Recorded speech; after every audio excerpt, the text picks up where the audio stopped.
Sign the papers and get the hell out of my house, you parasite."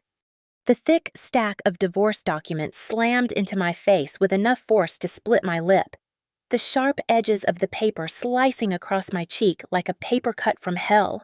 The metallic taste of blood filled my mouth instantly, a bitter contrast to the expensive vintage wine Liam had been hoarding for tonight. This was supposed to be our 3rd wedding anniversary, the night I had foolishly hoped he might finally look at me with something other than disgust. But instead, he was discarding me like expired takeout to make room for the woman currently stroking his arm. "Happy anniversary to me," I whispered, wiping the stinging droplet from my chin, my voice void of the tears they were so desperate to see. Liam Thorne stood over me, his face twisted in that familiar sneer of arrogance that New York's tabloids loved to call charming. He adjusted his silk tie, looking down at me as if I were a stain on his Persian rug. Behind him, my mother-in-law, Victoria, was already busy instructing the maids to throw my belongings into garbage bags, her shrill voice piercing through the thunder rumbling outside. "Don't look at me with those pathetic eyes, Elena," Liam spat, kicking the pen toward me across the cold marble floor. "Chloe is pregnant. My son needs a real family, not a charity case I picked up from the gutter to please my dead father. You've leached off the Thorne family fortune for 3 years. The ride is over."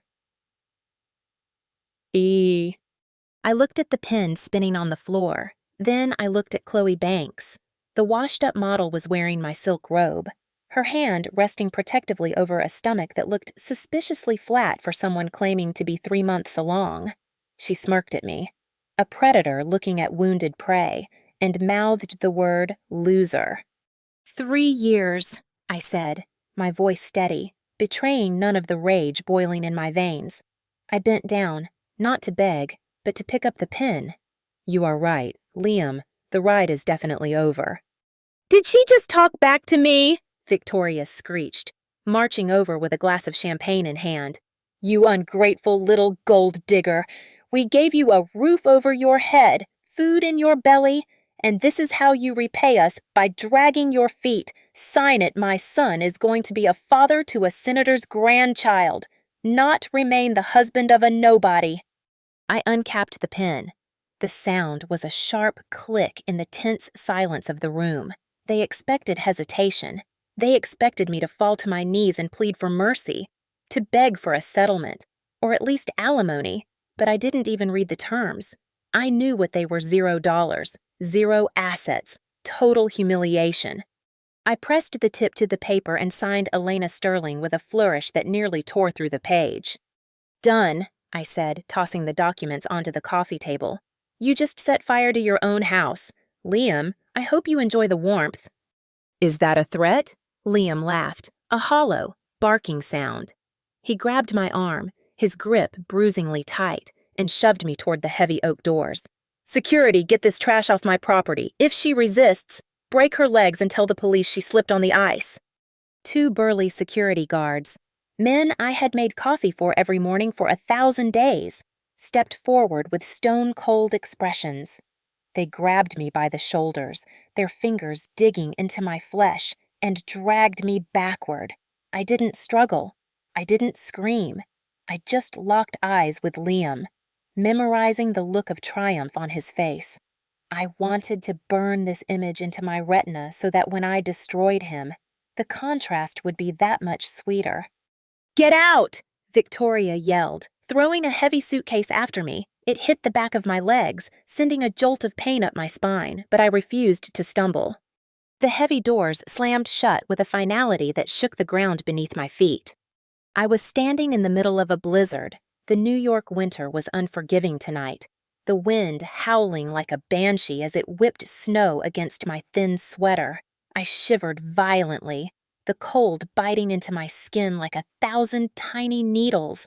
My luggage, a single trash bag Victoria had graciously allowed me to keep, lay bursting open in the snow, spilling my cheap clothes onto the frozen driveway. I stood there for a moment, the snow accumulating on my eyelashes, blinding me. Inside the mansion, I could hear the muffled sounds of laughter and clinking glasses. They were celebrating. They thought they had just taken out the trash. They had no idea they had just thrown away the vault key. I looked at my wrist. My cheap digital watch beeped. Midnight. The contract was over. The promise I made to Liam's father on his deathbed to protect his incompetent son and live as a humble housewife for 3 years had officially expired. "Goodbye, Elena the housewife," I whispered into the gale. "Hello, Chairman." A pair of headlights cut through the darkness, blindingly bright against the white snow. A sleek, black silhouette glided up the driveway, the engine purring with the quiet menace of a jungle cat. It wasn't a taxi. It was a custom-made Rolls-Royce Phantom, extended wheelbase, bulletproof glass. The car stopped inches from where I stood freezing. The rear door didn't open. Instead, the driver's side opened, and a man stepped out into the storm. Julian Blackwood, the Wolf of Wall Street, the most feared ruthless litigator in the city, and my personal executive assistant. He didn't run. He walked with purpose, ignoring the biting wind that messed up his impeccable hair. He opened a large black umbrella and held it over my head, shielding me from the onslaught. Then, he did something that would have made Liam Thorne faint. He bowed, a full 90-degree bow of absolute subservience. "Welcome back, Chairman Sterling." Julian's deep voice cut through the wind. "I have your coat." He draped a cashmere trench coat over my shivering shoulders. The warmth was instant, enveloping me like armor. I slipped my arms into the sleeves, and with the physical warmth came a psychological shift. My posture straightened. The trembling in my hands stopped. The eyes that looked back at Julian weren't the eyes of a battered wife anymore. They were the eyes of the woman who owned half of Manhattan. "The car is warm, ma'am," Julian said, opening the rear door. "And I have the documents you requested." I slid into the back seat. The interior smelled of Italian leather and filtered air, a stark contrast to the moldy attic room I had slept in for 3 years. I accepted the tablet Julian handed me. On the screen was the real-time financial dashboard of Thorne Corp. "Status?" I asked, my voice dropping an octave, losing all traces of the soft, submissive tone I had faked for so long.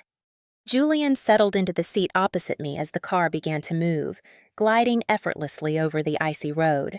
"As per your instructions, the dissolution of your marriage triggers Clause 4B of the Thorne Corporation's lending agreement with Sterling Capital. The loan, totaling $1.5 billion, is now due immediately." "Immediately," I repeated, savoring the word. "And their liquidity?" "They have less than $12 million in cash reserves," Julian replied with a predatory smile. "Liam Thorne spent $40 million last month on acquisitions to impress the board. He is over-leveraged and entirely dependent on our credit line."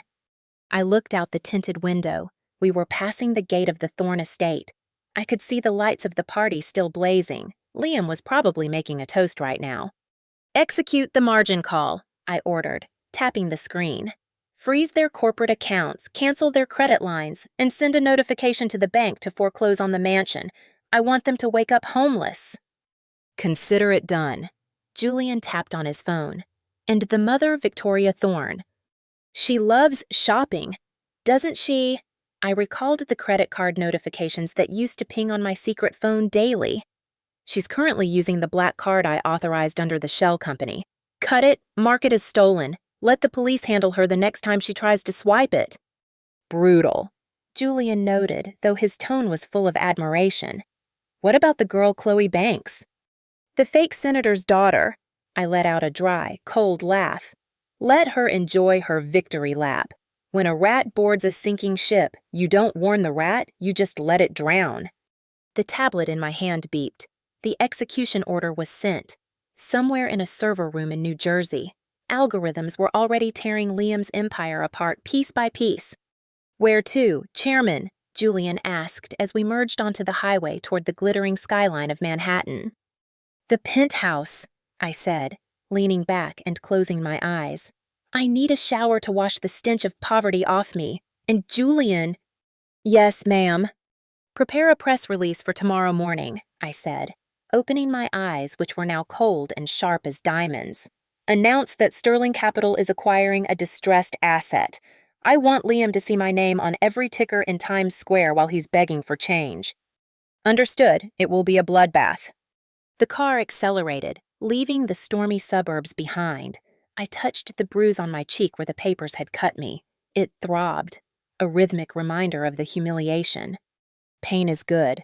I told myself, pain keeps you focused. Liam thought he had discarded a useless wife.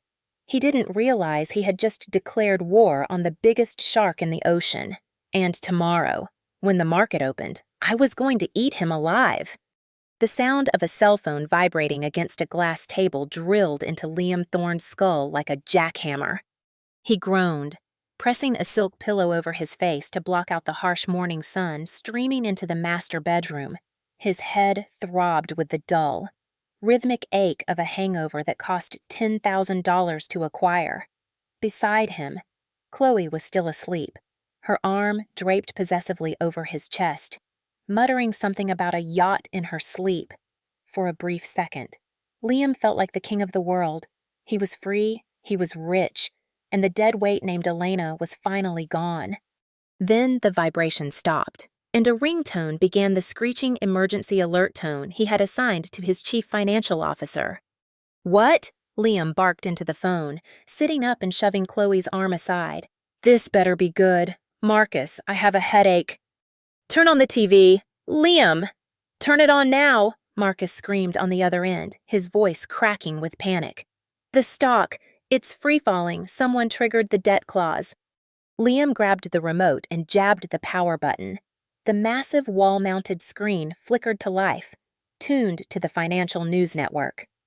The screen was a sea of red. A bold headline scrolled across the bottom. Thorne Corp shares plunge 60% in pre-market trading. What the hell is this? Liam whispered, the blood draining from his face so fast it made him dizzy. Sterling Capital, Marcus yelled over the static. They called in the loan. Liam, the entire $1.5 billion. They sent a margin call notice at midnight. Midnight, who does that, since we couldn't pay immediately? The automated systems triggered a default.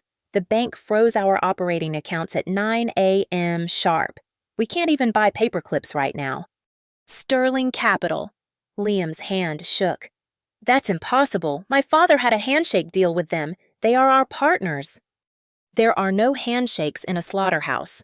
Liam, the chairman of Sterling, personally signed the execution order. If you don't fix this by noon, the board will vote to remove you. You are done. The call ended with a click. Liam stared at the phone, his breathing ragged.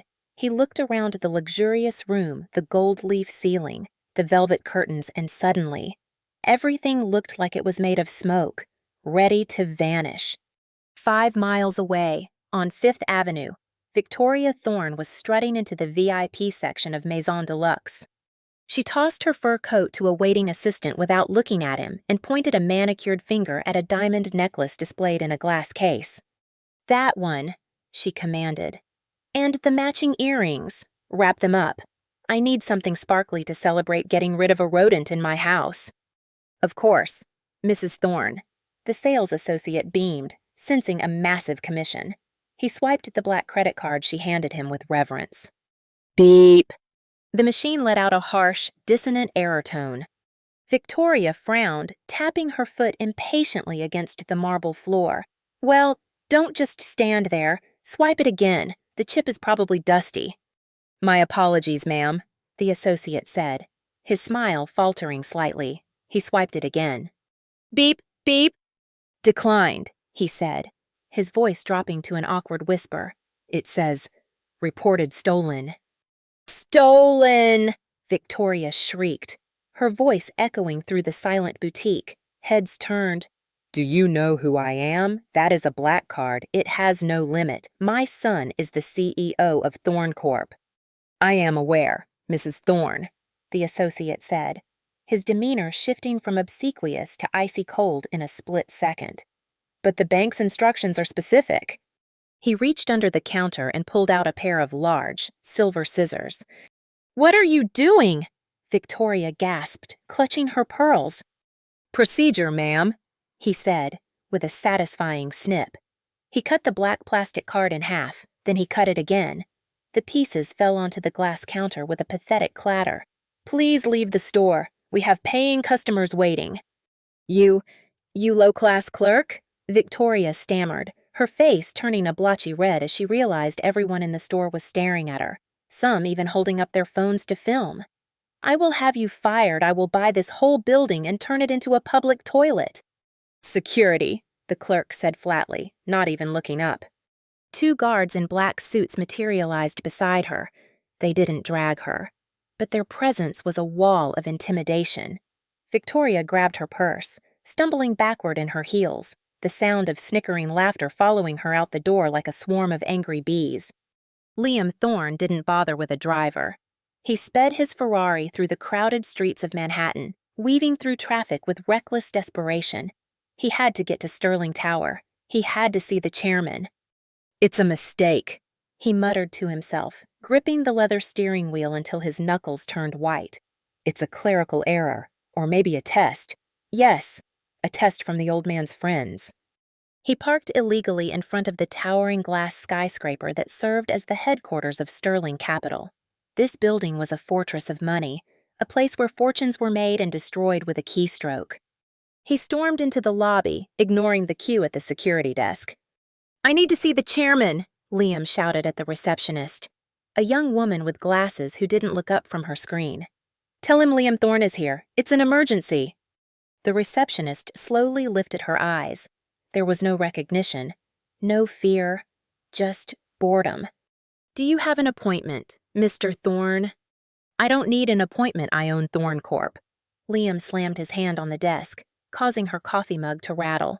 "My company pays your salary. Now, call him." "Actually," she said, checking her monitor, "according to the market news, your company is currently insolvent, and the chairman is in a meeting."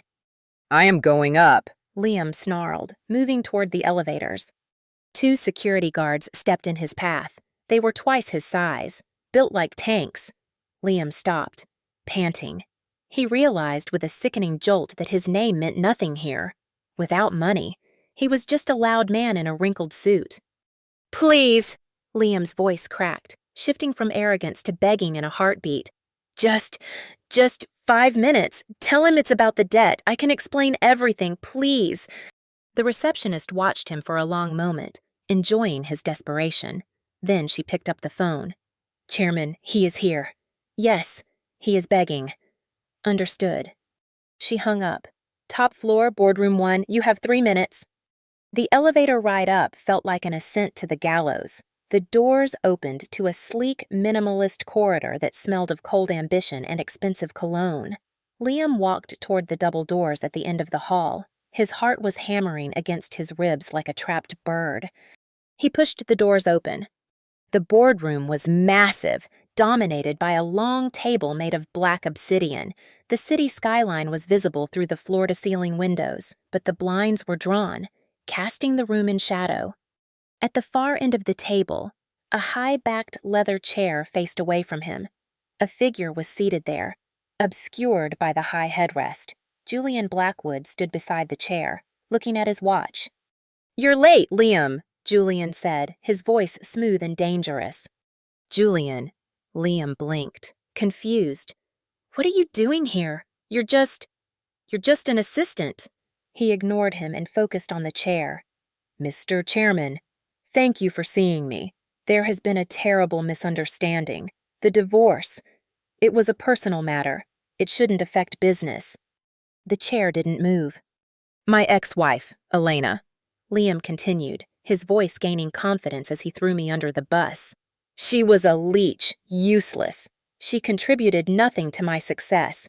Getting rid of her was a strategic move to focus on the company. I did it for the shareholders. You have to understand. A man of my stature needs a partner, not a parasite." Parasite," a voice echoed from the chair. It wasn't a man's voice. It was cool, melodic, and terrifyingly familiar. Liam froze. The air in the room seemed to drop 10 degrees. "What?" "You called me a parasite for 3 years. Liam," the voice continued. You said I was good for nothing but scrubbing your floors and warming your bed. You said I had no head for business. The leather chair began to swivel slowly. The mechanism hissed softly in the silence. First, Liam saw the legs crossed elegantly, clad in sheer black stockings and stiletto heels that cost more than his car. Then the sharp, tailored suit that hugged a figure he had ignored for years. And finally, the face. The face was Elena, but it wasn't the Elena he knew. The messy bun was gone, replaced by sleek, straight hair that fell like a curtain of silk. Her lips were painted a deep crimson. Her eyes, usually downcast and submissive, were now locking onto him with the intensity of a sniper scope. Liam stumbled back, his legs hitting a chair. Elena, what are you doing here? Did you sleep with the chairman to get in here? I picked up a crystal glass of water from the table and took a slow sip, letting him stew in his own stupidity for a few more seconds. Liam, I said, placing the glass down with a deliberate clink. I am the chairman. That's a lie, he stammered, looking at Julian for confirmation. Julian, tell her to stop playing games. This is Sterling Capital. Correct, Julian said, stepping forward to place a thick file on the table. And this is Elena Sterling, sole heir to the Sterling fortune, the person who secretly authorized every loan that kept your pathetic company afloat for the last 3 years. The realization hit Liam like a physical blow to the gut. His knees gave out, and he collapsed into the nearest chair, his mouth opening and closing like a fish on dry land.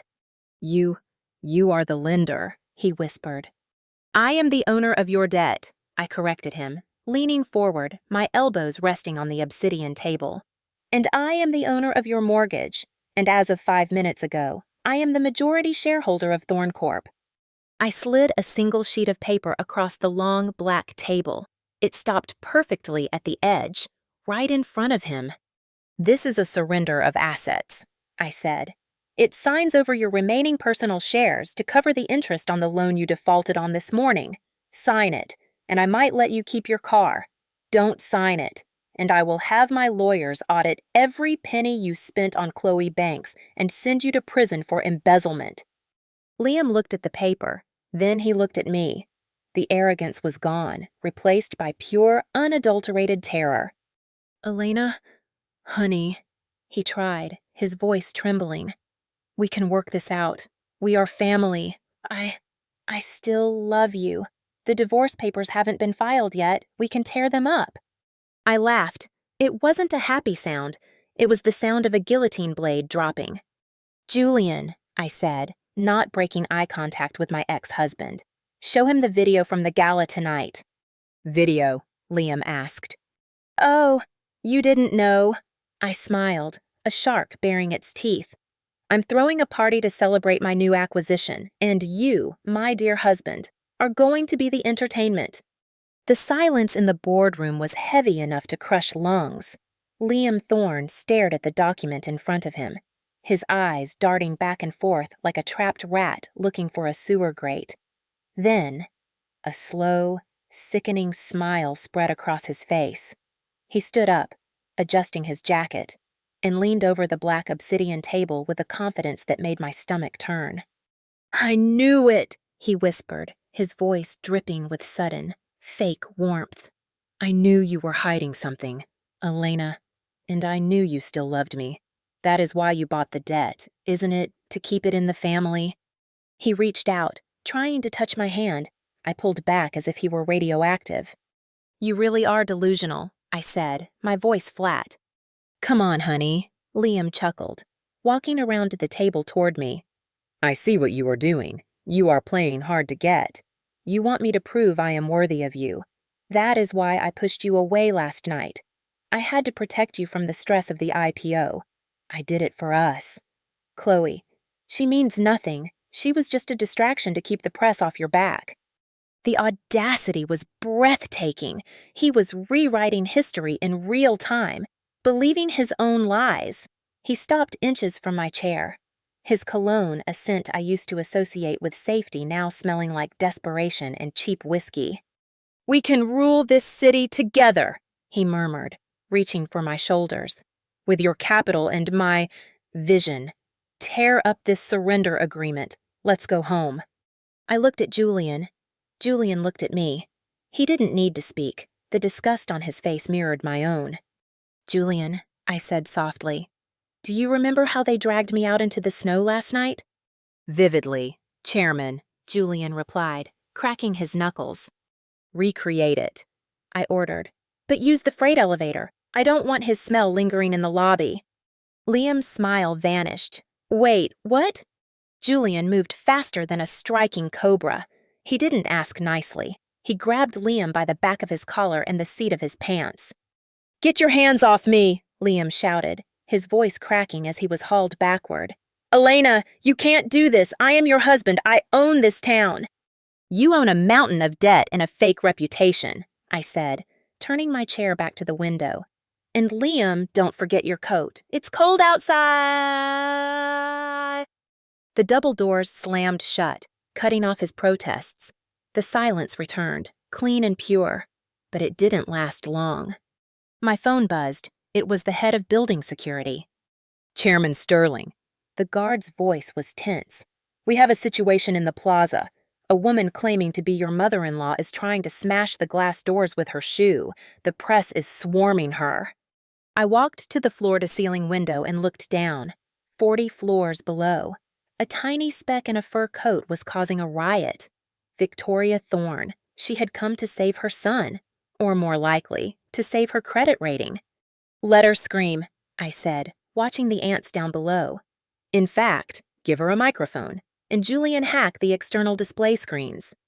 The Jumbotron on the facade, Julian asked, raising an eyebrow. That screen costs $50,000 an hour to rent. It's about to host the most expensive reality show in New York history, I said. Upload the forensic accounting files, specifically the charity folder. Down on the street, the wind was whipping Victoria's hair into a frenzy. She was screeching at a cameraman from Channel 4, playing the victim with Oscar-worthy dedication. My daughter-in-law is a thief, Victoria wailed, pointing a trembling finger at my building.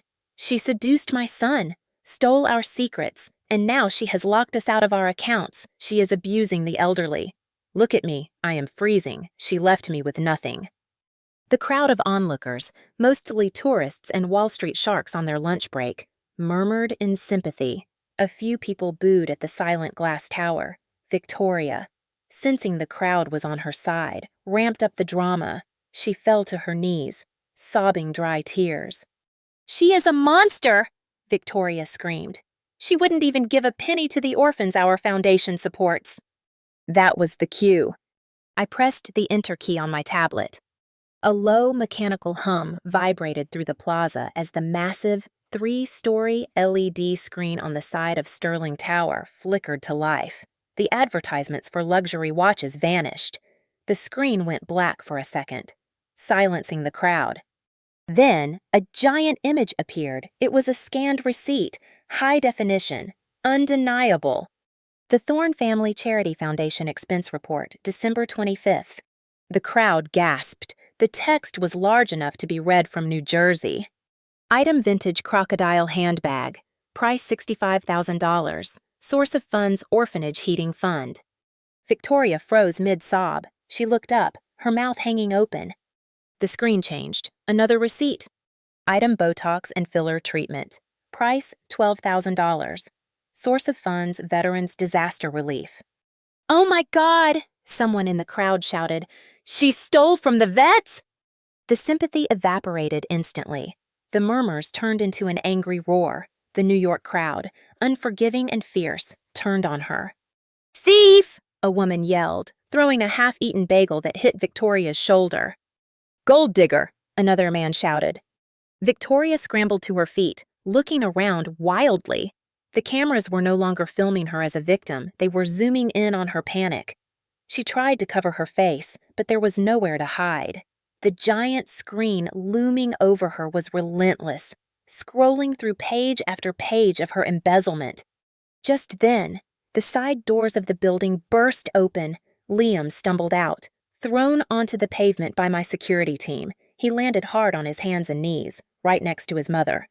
"Liam!" Victoria grabbed him, shaking him. "Do something. Make it stop. They are ruining my reputation." Liam looked up at the screen. He saw the receipts. He saw the crowd jeering. He looked at the towering glass building, and for the first time, he saw me. I was just a silhouette in the window, high above the chaos, but he knew I was watching. A sleek black van pulled up to the curb. It wasn't a limo. It was marked Sterling Legal D. Pete. A woman in a sharp gray suit stepped out. She didn't look at the crowd. She walked straight up to the shivering mother and son. "Victoria Thorne. Liam Thorne," she asked, her voice cutting through the noise. "Who are you?" Liam spat, trying to stand up but stumbling. The woman handed them 2 thick envelopes. "I am the general counsel for Sterling Capital," she said loudly, ensuring the cameras picked up every word. "You are hereby served. You have 24 hours to repay the $2 million you embezzled from the foundation's accounts. If the funds are not returned by noon tomorrow, we will file criminal charges for grand larceny and fraud." 24 hours! Victoria shrieked, clutching the envelope. "We don't have that kind of money. Our accounts are frozen." "Then I suggest you start selling those handbags," the lawyer said coldly. "Have a nice day." She got back in the van and drove away. The crowd closed in. Flashes blinded them. Questions were shouted like bullets. "Did you really steal from orphans? Are you going to prison? How does it feel to be broke?" I turned away from the window. The show was over. The satisfaction was a cold, hard knot in my chest. It wasn't joy. It was justice. "Julian," I said, walking back to my desk, "get the car ready. We have one more stop to make before the day is over." "Where to, ma'am?" "The penthouse apartment," I said, picking up the keycard to the property I had seized this morning. "I believe there is a squatter named Chloe Banks who still thinks she is pregnant with a golden ticket. It is time to burst her bubble." The electronic lock on the penthouse door didn't just beep. It screamed a high-pitched denial before succumbing to the master override code Julian had just hacked. Beep, beep, clack. The heavy mahogany door swung open, revealing the sanctuary of the Thorne family. The air inside didn't smell like a home. It smelled like a department store perfume counter exploded. The scent of tuberose and vanilla was suffocating, clearly sprayed to mask the stench of the cigars Liam smoked when he was stressed. Inside, the world was oblivious to the chaos burning down outside.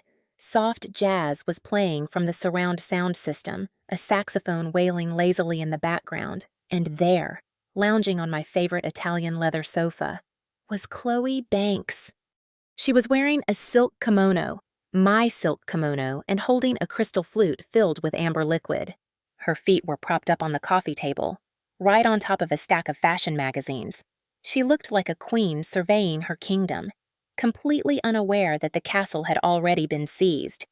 She froze when she saw us. The glass stopped halfway to her lips. "Who let you in?" Chloe screeched, scrambling to sit up. She quickly hid the glass behind a vase, her eyes darting to my stomach, then to hers. She instinctively placed a hand over her midsection, adopting the protective pose of an expectant mother. "Get out. This is private property. I'll call the police." I stepped into the room, the heels of my boots clicking against the hardwood floor with the rhythmic precision of a ticking clock. Julian followed, closing the door behind us with a solid, ominous thud that cut off the elevator noise. "Please do call the police," I said, my voice smooth and dangerously calm. "I'm sure they would love to hear why you are trespassing in my apartment." "Your apartment?" Chloe laughed, a shrill, nervous sound. She stood up, tightening the belt of the kimono. "You are delusional. Liam kicked you out. This is my home now. I am carrying the Thorne heir. You are just the ex-wife who couldn't keep her man." I walked over to the sound system and yanked the power cord. The jazz died instantly, leaving a ringing silence in the room. "The heir," I repeated, glancing at the glass she had hidden. "Tell me, Chloe, does the heir enjoy 12-year-old scotch, or is that just for the mother's nerves?" Chloe's face paled, but she recovered quickly. She was an actress, after all, even if a bad one. It's apple juice, and don't you dare come near me if you stress me out. I could lose the baby. Do you want that on your conscience, being a baby killer? She was using the ultimate shield in this society. A pregnant woman was untouchable. She knew it, and she was wielding that biological weapon with expert precision. You really are committed to the role, I said, taking a step closer. But the show is canceled. Stay back!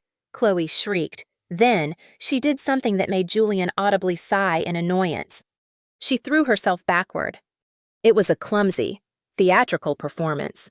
She stumbled over nothing, flailed her arms, and collapsed onto the thick Persian rug with a dramatic wail. She curled into a ball, clutching her stomach. My baby! She screamed, looking at the security camera in the corner of the room. She pushed me. Help Liam! She's trying to kill our son! I stood over her, looking down with the same expression one might use when inspecting a dead cockroach. Are you done? It hurts, Chloe sobbed, squeezing her eyes shut. I think I'm bleeding, you monster. I reached into my handbag and pulled out a thin, blue file folder. I didn't toss it. I dropped it directly onto her face. The folder landed with a light slap, but the weight of its contents was crushing. That is your medical file from Dr. Henderson, I said. I bought the clinic this morning. Did you know that patient confidentiality agreements have a loophole when the patient is committing fraud against the clinic's owner? Chloe's sobbing stopped instantly. She opened one eye, looking at the file. Page 3, I instructed. Read it. She didn't move. Read it, I commanded, my voice cracking like a whip. Chloe sat up, grabbing the file. Her hands were shaking so hard the papers rattled. Patient Chloe Banks. Diagnosis pseudocyesis induced by hormonal supplements. Status not pregnant. Recommendation psychiatric evaluation. I recited the words from memory. You aren't pregnant, Chloe. You never were. You bought a silicone belly online and started taking hormones to fake the symptoms. You tricked Liam. You tricked his mother, and you thought you could trick the world. Chloe stared at the paper, her mouth gaping open. The color drained from her face, leaving her looking gray and small. The arrogance was gone, replaced by the terrified realization that her golden ticket had just turned into a prison sentence. You hacked my doctor, she whispered. I own the building the doctor works in, I corrected her. And now, I own the building you are squatting in. I turned to Julian. Get her out. Wait! Chloe scrambled backward, crab-walking across the floor. You can't do this. Liam loves me, even without the baby. He loves me. He won't let you throw me out. Liam, I laughed. Liam is currently on the street with his mother, trying to figure out how to pay a $2 million lawsuit I just served him. He has no home. Chloe, he has no money. And when I send him this file, he won't have a girlfriend either. No, Chloe gasped. That's a lie. He's rich. He's a CEO. He was a CEO, I said. Walking to the massive closet, I opened the door and started pulling out armfuls of clothes, flashy dresses, fur coats, designer bags, and throwing them onto the floor in a heap. Hey, those are mine, Chloe yelled, trying to stand up, but Julian blocked her path. Actually, Julian said, checking a list on his tablet. According to the receipts, these were purchased with the company credit card, since the company is now a subsidiary of Sterling Capital. These are company assets. You are stealing. Take it off, I said, pointing to the diamond necklace she was wearing. What? Chloe clutched her throat. The necklace, I said, and the earrings and the watch and the ring. Take them off. You can't strip me. I can have the police strip you when I arrest you for grand larceny, I countered. The choice is yours. Walk out of here in your bathrobe, or walk out in handcuffs. Chloe looked at me, her eyes filled with pure venom, trembling. She unclasped the necklace. It fell onto the table with a heavy clink. Then the earrings, then the watch. She stripped herself of every piece of borrowed glory until she was just a shivering girl in a stolen robe. I hate you, she hissed. I hope you die alone. At least I'll die in my own house, I replied. Now, get out. Julian opened the front door. The sound of the wind howling in the elevator shaft echoed through the room. Chloe grabbed her purse, the only thing she actually owned, and ran for the door. She didn't look back. She fled like the rat I knew she was. Julian slammed the door shut. The silence returned. I looked around the apartment. It was messy. It smelled of her cheap perfume. It was tainted. Have the cleaners come in, I said, walking to the window. Burn the furniture, all of it. I want everything replaced by tomorrow morning. Consider it done, Julian said. Shall we head to the next location? I looked down at the street. I could see a small figure running out of the building lobby. It was Chloe, and just as she reached the curb, another figure approached her, even from this height. I recognized the slump of his shoulders. It was Liam. He had come here for shelter. He had come to his loving girlfriend and his unborn son for comfort. I watched as Chloe stopped. I saw them arguing. I saw her throwing her hands up. And then I saw Liam freeze. Julian, I said, a cruel smile touching my lips. Give me the binoculars. Julian handed them to me. I adjusted the focus. Down below, the streetlights illuminated the tragedy perfectly. Liam was screaming. He grabbed Chloe by the shoulders. Chloe shoved him away and spat in his face. She shouted something I didn't need to hear it to know she was blaming him for being broke, and then she hailed a taxi and left him standing there. Alone, Liam Thorne stood on the sidewalk, surrounded by 8 million people, completely and utterly alone. He looked up at the penthouse window. He couldn't see me, but he knew. My phone buzzed. A text message from an unknown number. It was Liam. Please, I have nowhere to go. I deleted the message without reading the rest. Let's go, Julian, I said, turning my back on the window. The extermination is complete. Now, it's time to rebuild.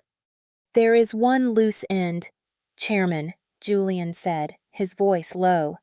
Your father's old partner, the one on the board of directors who helped Liam oust you 3 years ago. Mr. Henderson? I paused. I had focused so much on Liam that I had almost forgotten the man who had handed Liam the knife. Henderson, I whispered, the snake in the grass. He has called an emergency board meeting for tomorrow morning, Julian informed me. He plans to challenge your takeover. He claims you manipulated the stock price illegally. Let him try, I said, grabbing my coat. Tomorrow isn't just about cleaning house. It's about burning the rest of the village. The double doors of the boardroom didn't open. They were pushed aside by 2 security guards to clear my path. I walked into the lion's den wearing a white suit, a deliberate choice. White wasn't for purity today. It was for the funeral of several careers. The room was packed. 20 men and women, the old guard of sterling capital, sat around the mahogany table. The air was thick with the smell of stale coffee and nervous sweat. At the head of the table sat Arthur Henderson, 60 years old, with a face like a bulldog and a suit that cost more than my former annual budget. He was the man who had whispered in my father's ear to trust Liam. He was the man who had voted to cut my allowance when I went undercover as a housewife. He didn't stand up when I entered. He just tapped his gold pin on the table, a rhythmic, annoying sound that echoed in the silence. You're late, Elena, Henderson grunted, not even looking me in the eye. But I suppose playing house for 3 years makes one lose their sense of time. A few of his cronies chuckled nervously. I didn't answer. I walked to the other end of the table, the end reserved for the chairman. Julian pulled out my chair. I sat down, placed my phone on the table face down, and folded my hands. This is an emergency meeting, Arthur, I said, my voice cutting through the murmurs. State your emergency. Henderson stood up, buttoning his jacket. He looked around the room, rallying his troops. The emergency is you, Elena. Your reckless personal vendetta against Thorne Corp has cost this firm credibility. You crashed a publicly traded company overnight just to get back at your ex-husband. That is market manipulation. It's illegal. And frankly, it's emotional hysteria. He slammed a file on the table. I have drafted a motion of no confidence. We are removing you as chairman, pending a mental health evaluation. We cannot let a scorned woman run this empire into the ground. Here, here. A man to his right mumbled. Emotional hysteria. I repeated slowly, tasting the words. Interesting choice of words. It's the truth, Henderson barked. You're unstable. You just bankrupted a legacy partner because he divorced you.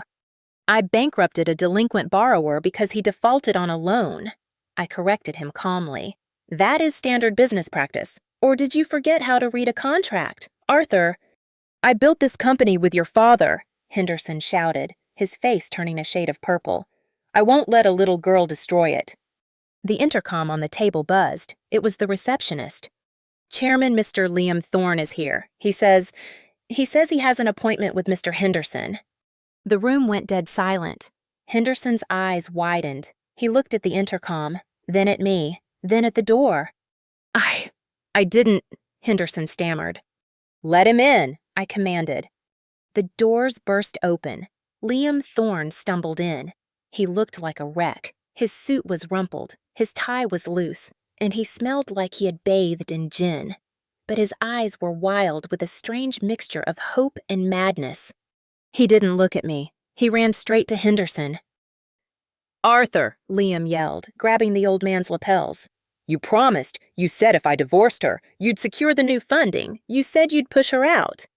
The boardroom gasped, a collective intake of breath that sucked the oxygen out of the room. Henderson shoved Liam away, panic flashing in his eyes. Get off me! I don't know what you're talking about. Security! Don't lie to me, Liam screamed, shaking a fistful of crumpled papers. I paid you. I wired the kickback to your Cayman account yesterday. $5 million. You said the board was in your pocket. You said Elena was just a figurehead. Shut up, you idiot, Henderson roared, slapping Liam's hand away. I picked up my phone and tapped the screen.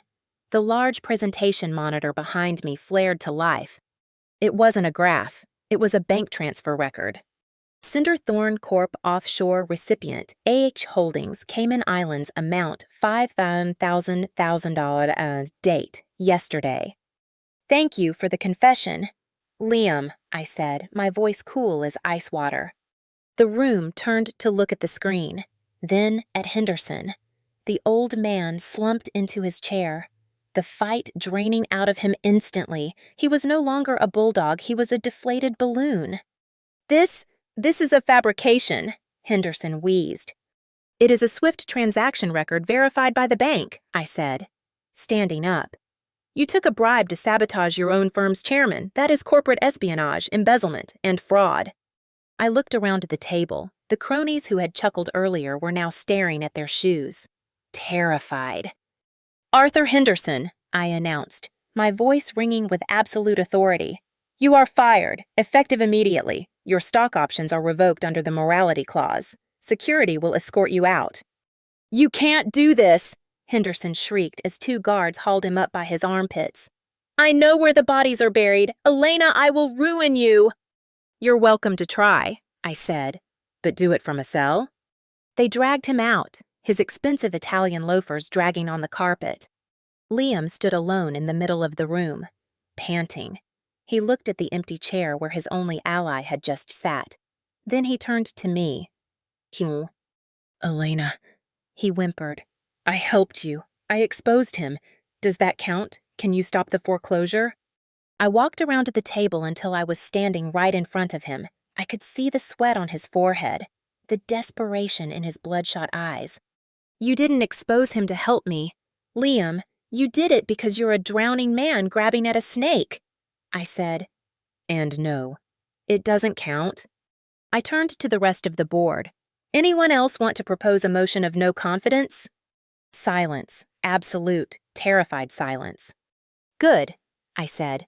Then let's get back to business. Julian, show the remaining board members the restructuring plan. Elena, please. Liam grabbed my arm. The contact was a mistake. Before Julian could move, I slapped him. It wasn't a polite slap. It was a full swing, open palm strike that echoed like a gunshot in the silent room. Liam's head snapped to the side. He stumbled back, holding his cheek, looking at me in shock.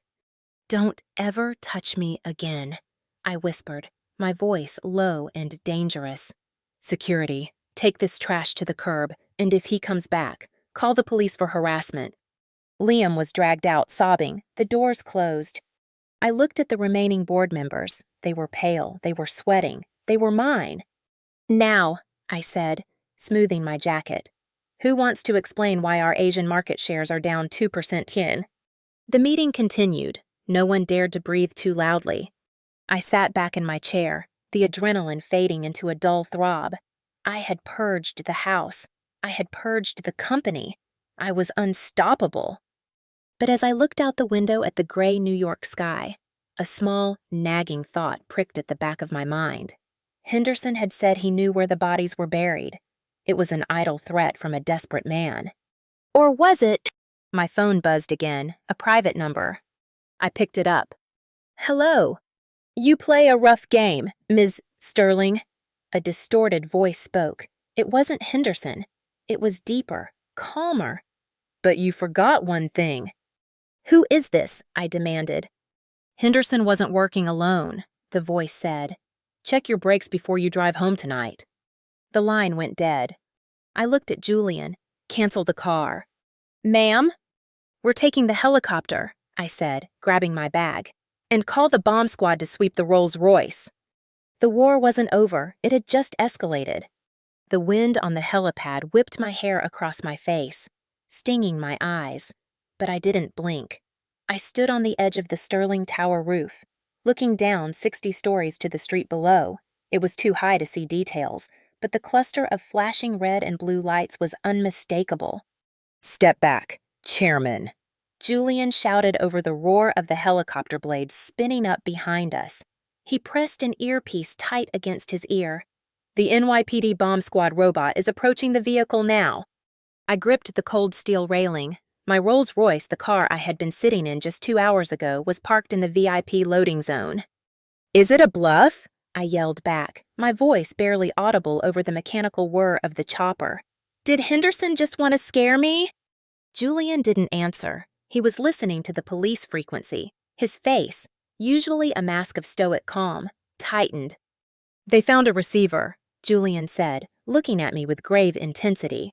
Wired to the ignition. It's not a dud, it's C4. My stomach dropped, a sensation far worse than the elevator ride down. C4. That wasn't a warning. That was an execution. Detonating in 3, 2, 1.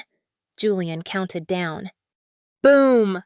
It wasn't a loud bang from up here. It was a dull, heavy thud, like a giant fist slamming into the earth. The vibration traveled up the steel skeleton of the skyscraper, trembling through the soles of my boots. Even from this height, I saw the flash of orange light reflect off the glass of the neighboring buildings. A plume of black smoke began to rise, curling up like a dark snake. My car, my sanctuary, my symbol of returned power was gone. If I had ignored that phone call, if I had gotten into that car... We need to go. Julian grabbed my arm, his grip firm and urgent.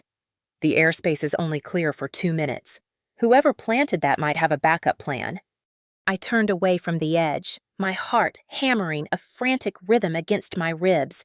I climbed into the waiting helicopter, the cabin smelling of aviation fuel and leather.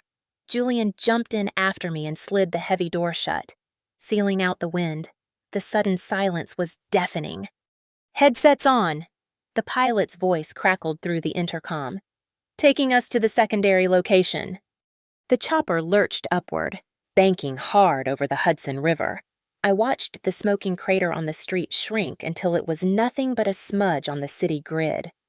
Where are we going? I asked, adjusting the microphone near my lips. The penthouse is compromised. The mansion is gone. Tribeca, Julian replied, his fingers flying across a ruggedized tablet strapped to his knee. We have a secure safe house, reinforced walls, independent air supply, military-grade encryption on the network. It's where your father used to conduct his darker business.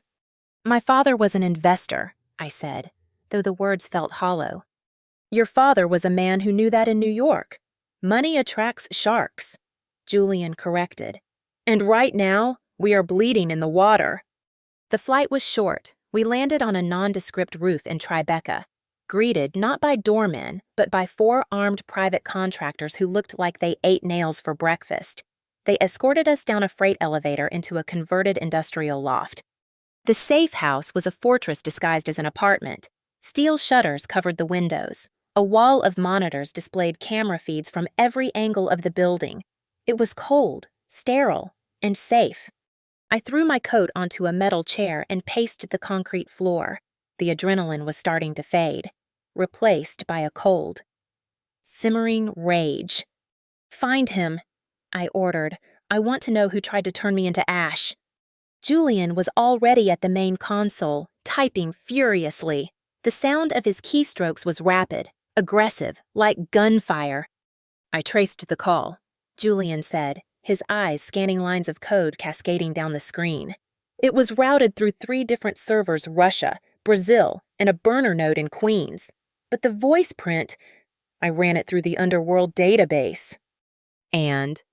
"It's not Henderson," Julian said, pulling up a grainy surveillance photo on the main screen. The man in the picture was shadowy, wearing a long coat, his face partially obscured. "Henderson doesn't have the spine for C4. He hired a contractor."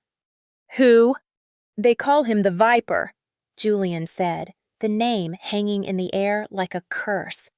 "Real name unknown. He's a fixer for the Eastern European syndicates. He handles money laundering, debt collection, and problem removal." "Why me?" I asked, stopping my pacing. "Henderson is fired. He has no money to pay a hitman." "That's the problem."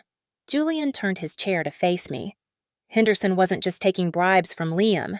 He was washing money for the syndicate through Sterling Capital's offshore accounts. When you froze the company assets and fired him, you didn't just cut off Henderson's paycheck." I realized the horror of the situation instantly. "I froze the mob's money." $50 million, Julian confirmed. "Trapped in the accounts you locked down this morning. The Viper isn't trying to kill you for Henderson. He's trying to kill you to unlock the accounts. Or, at least, to send a message to the next chairman to release the funds."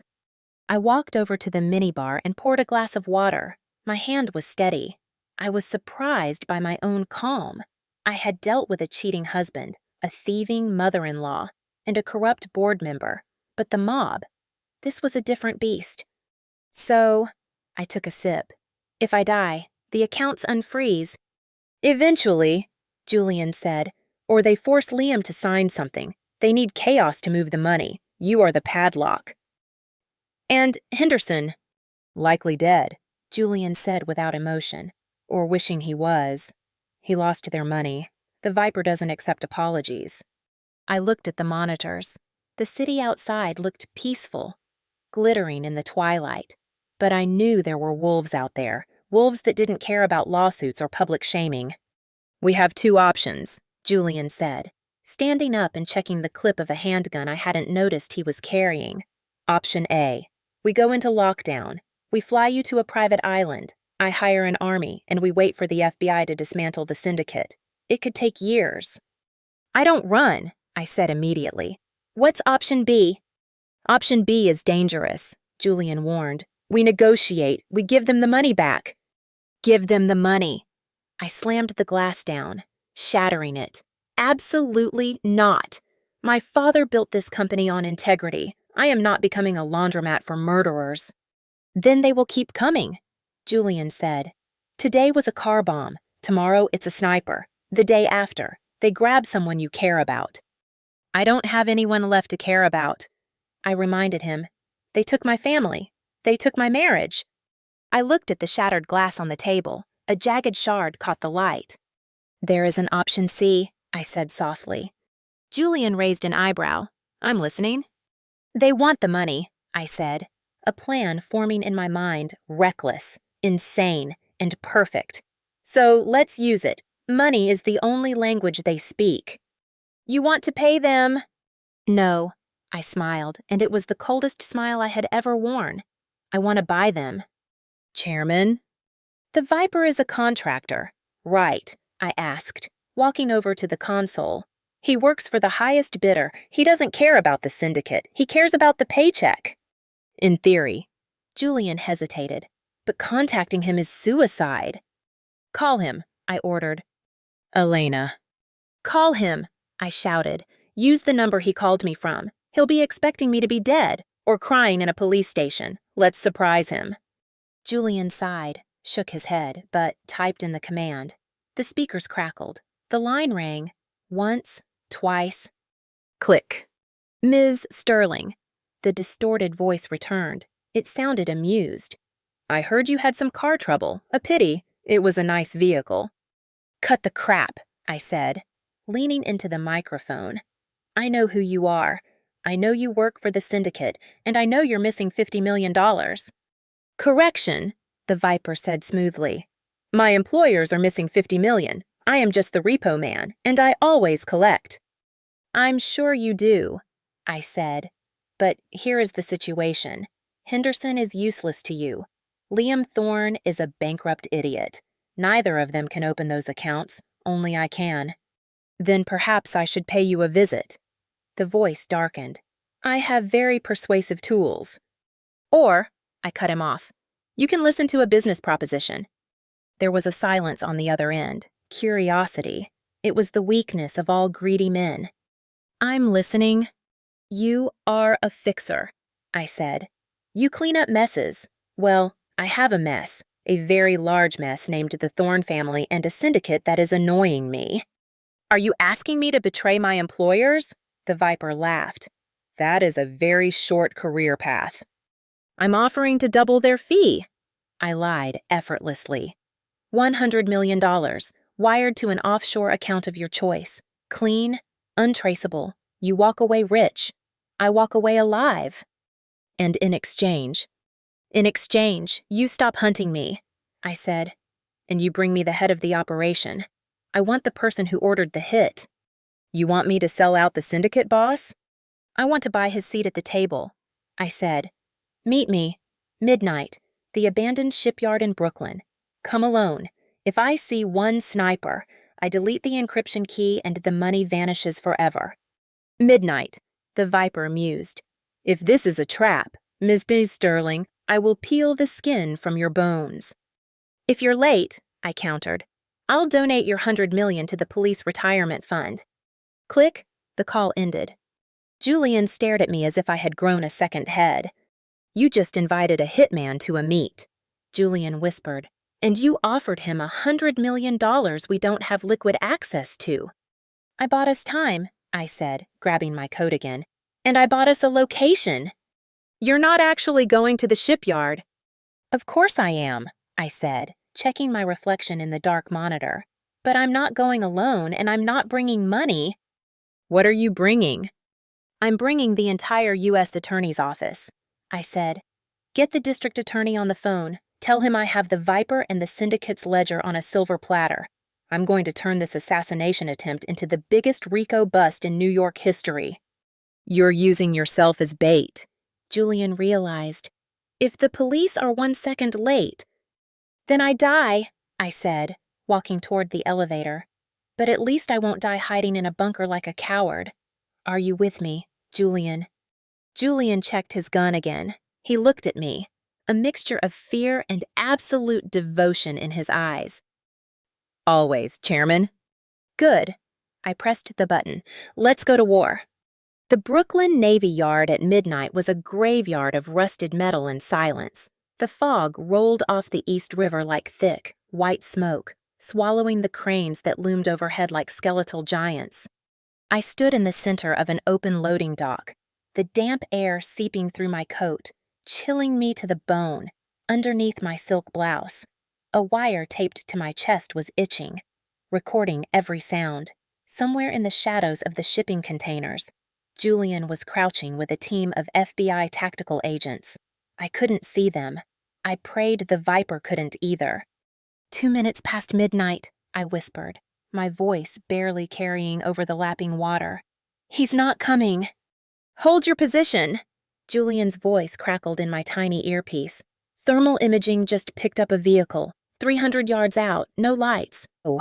A low rumble vibrated through the metal grating beneath my feet, out of the fog. A black SUV emerged, moving slowly, prowling. It stopped 20 feet away. The engine cut. The headlights remained off. The silence stretched, heavy and suffocating. My heart hammered against the wire. This is it. The driver's door opened. A man stepped out. He was tall, wearing a long leather trench coat that blended into the darkness. He moved with the fluid grace of a predator. He didn't look like a thug. He looked like a businessman who specialized in funerals. "The Viper, I presume," I said, keeping my hands visible. "You're late." "Traffic was murder," he replied, his voice distorted by a mask that covered the lower half of his face. He walked forward, stopping just outside the circle of dim light cast by a single overhead lamp. "And I had to pick up a package." He snapped his fingers. The rear door of the SUV opened. Two masked men dragged a figure out of the back seat and threw him onto the wet concrete. The figure groaned, writhing in pain. He was bound, gagged, and wearing a suit that was now torn and filthy. They ripped the hood off his head. I gasped. It wasn't a random hostage. "Liam!" My ex-husband looked up at me, his face bruised, his eyes wide with terror. He tried to speak through the gag, making pathetic, muffled noises. "A gift," the Viper said, casually lighting a cigarette. The flame illuminated his cold, dead eyes. "I thought you might want to see the man who actually hired me." I froze. "What are you talking about Henderson hired you?" "Henderson hired me to launder money," the Viper corrected, blowing smoke into the fog. "But the car bomb, that wasn't Henderson. That was a separate contract, a rush job, paid for with a very interesting method." He reached into his pocket and pulled out a diamond watch. I recognized it. It was the Patek Philippe I had given Liam for his birthday last year. He couldn't access his bank accounts. The Viper sneered, looking down at Liam with disgust. "So he offered me this watch and the deed to a yacht he doesn't own anymore. He wanted you dead, Elena. He thought if you died before the divorce was finalized, he would inherit everything by default." I looked at Liam. He was shaking his head frantically, tears streaming down his face, begging me to believe him. But I saw the truth in his eyes, the desperation, the greed. He had tried to kill me, not the mob, my husband. A coldness settled over me, deeper than the winter chill. "So," I said, my voice trembling with rage, "you took the job." "I took the watch," the Viper shrugged. "But I don't work for amateurs. When I realized he was broke, I decided to sell him to you instead. So, Ms. Sterling, the price just went up. 100 million for your life, and another 10 for the pleasure of killing this worm yourself." He kicked Liam in the ribs. Liam curled up, wheezing.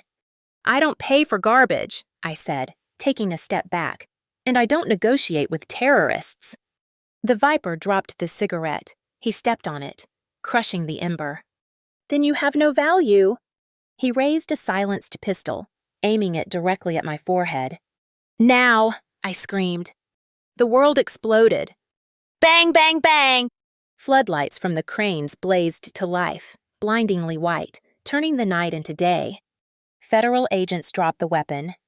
The roar of voices came from everywhere. Red laser sights danced across the Viper's chest. For a split second, the Viper didn't move. He looked at the lights, then at me. He realized he had been played. He didn't drop the gun. He swung it toward Liam. "No," I shouted. "Pop!" The sound was small, almost insignificant, but Liam jerked violently, a spray of red mist erupting from his shoulder. He screamed a high, piercing sound of pure agony. Then the air was filled with the deafening thunder of tactical rifles. The Viper's body jerked as if he were being pulled by invisible strings. He collapsed backward, his gun skittering across the concrete. The two henchmen by the car threw their hands up instantly, surrendering to the swarm of armored agents rushing them. "Clear subject down, secure the perimeter." Julian was the first one to reach me. He grabbed my shoulders, checking me for holes. "Are you hit, Elena?" "I'm fine," I said, pushing him away gently. My ears were ringing, but my eyes were fixed on the figure writhing on the ground. I walked over to Liam. Paramedics were already swarming him, cutting open his shirt. He had taken a bullet to the shoulder, painful, crippling, but not fatal. He looked up at me, his face gray with shock, blood pooling around him. "Elena," he rasped, clutching at the air. "Help me!" I stood over him, looking down, the man who had vowed to protect me, the man who had tried to blow me up for an inheritance. "You should have saved the watch. Liam," I said, my voice devoid of pity. "It might have paid for a better lawyer." "Ms. Sterling." An FBI agent approached me, holstering his weapon. "We have the Viper in custody. He's wearing a vest. He's alive. And we have the recording. Attempted murder. Conspiracy. Domestic terrorism. Your ex-husband is going away for a very long time." "Good," I said, turning my back on the flashing lights and the screaming sirens. "Make sure he gets a cell with a view." As they loaded Liam onto a stretcher, Julian walked beside me toward the exit. The fog was lifting. "You knew," Julian said softly. "You suspected Liam was involved." "I hoped I was wrong," I admitted, looking at the city skyline across the water. "But a rat will do anything when it's cornered." "What now, Chairman?" "Now." I took a deep breath of the cold, salty air. "Now the threats are gone. The mob has lost its fixer. My husband is in custody, and I have a company to run." I stopped. My phone buzzed. It wasn't a threat this time. It was a notification from the bank. "Transfer complete. 50,000 UN frozen." "Julian," I said, staring at the screen. "Why did the mob accounts just unfreeze? I didn't authorize that." Julian stopped. He checked his tablet. His face went pale. "I didn't do it either," he said. "Someone used an administrative override code, a code that hasn't been used in 3 years." "Whose code?" Julian looked at me, fear returning to his eyes. "Your father's." I dropped the phone. It clattered onto the dock. "My father is dead," I whispered. "I buried him."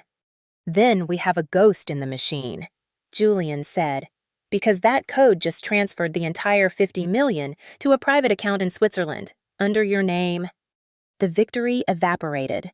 The trap I had set for the Viper was nothing compared to the trap someone had just set for me.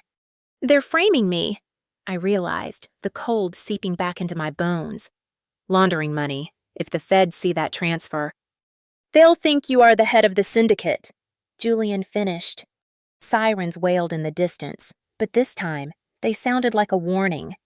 The blue and red lights of the police cruisers strobed against the wet pavement, creating a dizzying, hypnotic rhythm.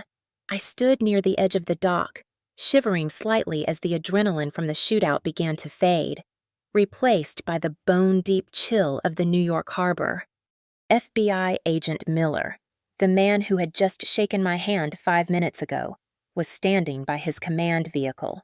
He pressed a hand to his earpiece, his posture shifting from relaxed to rigid.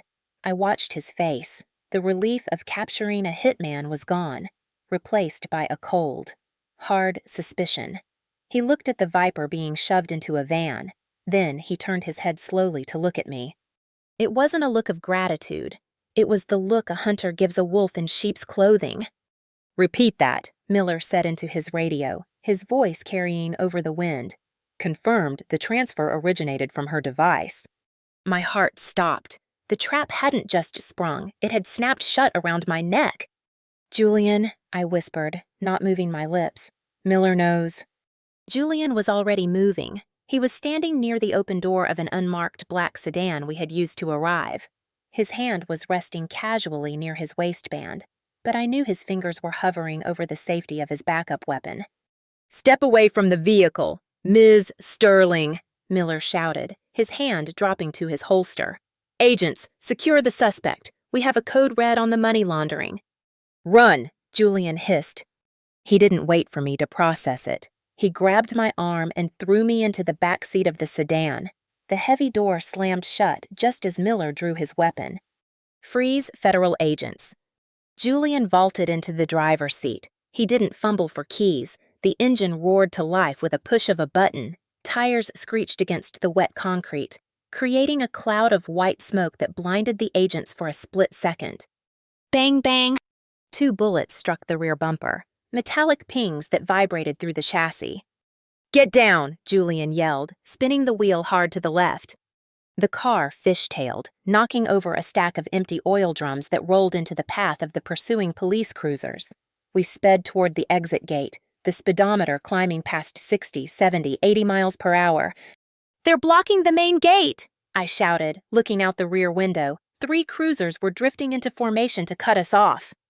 "We aren't taking the main gate," Julian said, his voice terrifyingly calm. He aimed the car at a chain-link fence marked Danger High Voltage. "Julian," I braced myself against the leather seat. We hit the fence at 90 miles per hour. Metal screamed, sparks showered the windshield like fireworks, and for a second, the world was a blur of tearing steel and darkness. Then we were through, bouncing violently onto the service road that led under the Brooklyn Bridge. The sirens behind us were a deafening chorus, but we had a 5-second lead. In New York traffic, 5 seconds was an eternity. We wove through the industrial streets of Dumbo, running red lights, drifting around corners with the precision of a stunt driver. Julian killed the headlights, plunging us into darkness as we merged onto the crowded expressway, blending into the sea of late-night delivery trucks. "Ditch the car," I ordered, my breathing ragged. "They have the plates. They have the GPS." "Queens," Julian said, checking the rearview mirror. "I know a place, a chop shop near Astoria. We can swap for something unrecognizable." 20 minutes later, we were standing under the flickering neon sign of the Starlight Motel in a part of Queens that tourists never visited. The air smelled of stale exhaust and fried onions. The unrecognizable vehicle Julian had procured was a rusted, 10-year-old Honda Civic with a dented fender. It was a far cry from the Rolls-Royce. It was perfect. I walked into the motel lobby. The bulletproof glass partition was smeared with grime. The clerk, a man who looked like he hadn't slept in a week, didn't even look up from his magazine. "Room for 2, I said, placing a crumpled $100 bill on the counter. "Cash, no ID. The clerk took the money, slid a key across the metal tray, and went back to reading. He didn't care who I was. In this neighborhood, questions were dangerous. We entered room 104. It was small, smelling of cheap disinfectant and desperation. The carpet was sticky. The wallpaper was peeling. I sat on the edge of the sagging mattress and put my head in my hands. $50 million, I whispered. They moved $50 million of mob money into an account with my name on it, using my father's override code. Julian double-locked the door and pulled the curtains shut. He paced the small room, checking his phone, which he had wrapped in aluminum foil to block the signal. "The FBI will charge you with the RICO Act," Julian said grimly. "Running a criminal enterprise, money laundering, conspiracy to commit murder. The bail will be set at $1 billion. If they grant it at all, they think you are the kingpin. Elena, they think you killed the Viper's boss to take over." My father's code? I stared at the stained carpet. It was a sequence of numbers only he knew. He kept it in a physical ledger, a black book. "Where is the book?" "It was destroyed," I said. "I burned it myself the day he died. I watched the pages turn to ash." "Then someone memorized it," Julian deduced. Who else had access to him in his final days, who sat by his bedside when he was delirious with medication? I closed my eyes, replaying the memories of 3 years ago, the hospital room, the beeping monitors, my father, weak and fading. There were only 3 people allowed in that room. "Me, Liam, and—" "The lawyer," I said, my eyes snapping open. "Arthur Henderson was the executor, but he wasn't the personal attorney. It was Marcus Thorne." Liam's cousin, Julian, stopped pacing. "The CFO of Thorne Corp." "He was my father's godson." I realized, the betrayal tasting like bile. He sat with Dad for hours. He claimed he was reading him poetry. He must have been listening for the code. He played the long game. He let Liam take the fall. Let Henderson take the heat. And now? He has the $50 million and I have the handcuffs. "Marcus Thorne," Julian muttered. "The quiet one. The one who always forgot to sign the checks." "We have to find him." I stood up. "We have to get him to confess." "We can't." Julian shook his head. "Your assets are frozen. Your face is about to be on every news channel in America. We have no resources. Chairman, we are ghosts. I walked to the dirty mirror hanging over the dresser. I looked at myself. The billionaire CEO was gone. Her white suit was stained with grease and dirt from the shipyard. Her hair was windblown. She looked like exactly what she was, a fugitive. But then I saw something else in the reflection. I saw the woman who had survived 3 years in the Thorne household with no money, surviving on an allowance of $50 a week. I saw the woman who knew how to stretch a dollar, how to shop at thrift stores, how to fix a leaky faucet because the landlord wouldn't come. We don't need resources, I said, turning to Julian. We have something better. We have the truth. And we have skills they don't expect from a billionaire. Skills. I lived as a housewife for 3 years. Julian, I said, reaching for the scissors on the desk. I know how to be invisible. I know how to navigate the city without a black card. I know which bodegas sell burner phones without asking for ID. And I know exactly where Marcus Thorne hides his spare key, because I used to clean his penthouse when his maid was sick. I took a handful of my long, silky hair. What are you doing? Julian asked, alarmed. Snip. A lock of hair fell to the floor. Changing the narrative, I said, cutting again. Elena Sterling is a target, but Elle, the struggling waitress, she can walk right through the front door. I finished the cut. My hair was now a jagged bob, chin length. I went into the bathroom and washed the expensive makeup off my face, leaving my skin raw and pale. I ripped the sleeves off my ruined white jacket, tying the fabric around my waist to hide the designer label on my pants. When I stepped out, the chairman was gone. Give me the cash we have left, I ordered. Julian handed me a thick roll of bills. 5,000. That's it. It's enough, I said, shoving it into my boot. Tonight, we sleep. Tomorrow, we go to the Bronx. We need supplies. And then, we pay Cousin Marcus a visit. And if the police find us? They are looking for a woman in a Rolls Royce, I said, lying down on the lumpy bed. They aren't looking for a woman buying a Metro card. I stared at the water stain on the ceiling, the luxurious penthouse, the power, the Gala. It all felt like a dream. I was back in the mud. But this time, I wasn't alone, and this time, I wasn't afraid to get my hands dirty. Julian, I whispered as the sirens wailed in the distance. Yes. When we find Marcus, don't bring the handcuffs, bring the hammer. Din Sarasa. The fluorescent lights of the Dollar King discount store in the Bronx buzzed with a headache-inducing hum. The air smelled of cheap plastic and industrial cleaner. I pushed a rusted shopping cart down aisle 4, my new, jagged haircut hidden under a black baseball cap I had just pulled off the rack. Duct tape, heavy-duty gloves, a screwdriver set, and a crowbar. I listed the items as I tossed them into the cart. Julian, wearing a faded gray hoodie that made him look more like a boxer than a financial analyst, looked around nervously. He was used to buying companies, not burglary tools. We look suspicious, Julian whispered, eyeing a security camera that was held together by tape. We look poor, Julian, I corrected him, grabbing a packet of zip ties.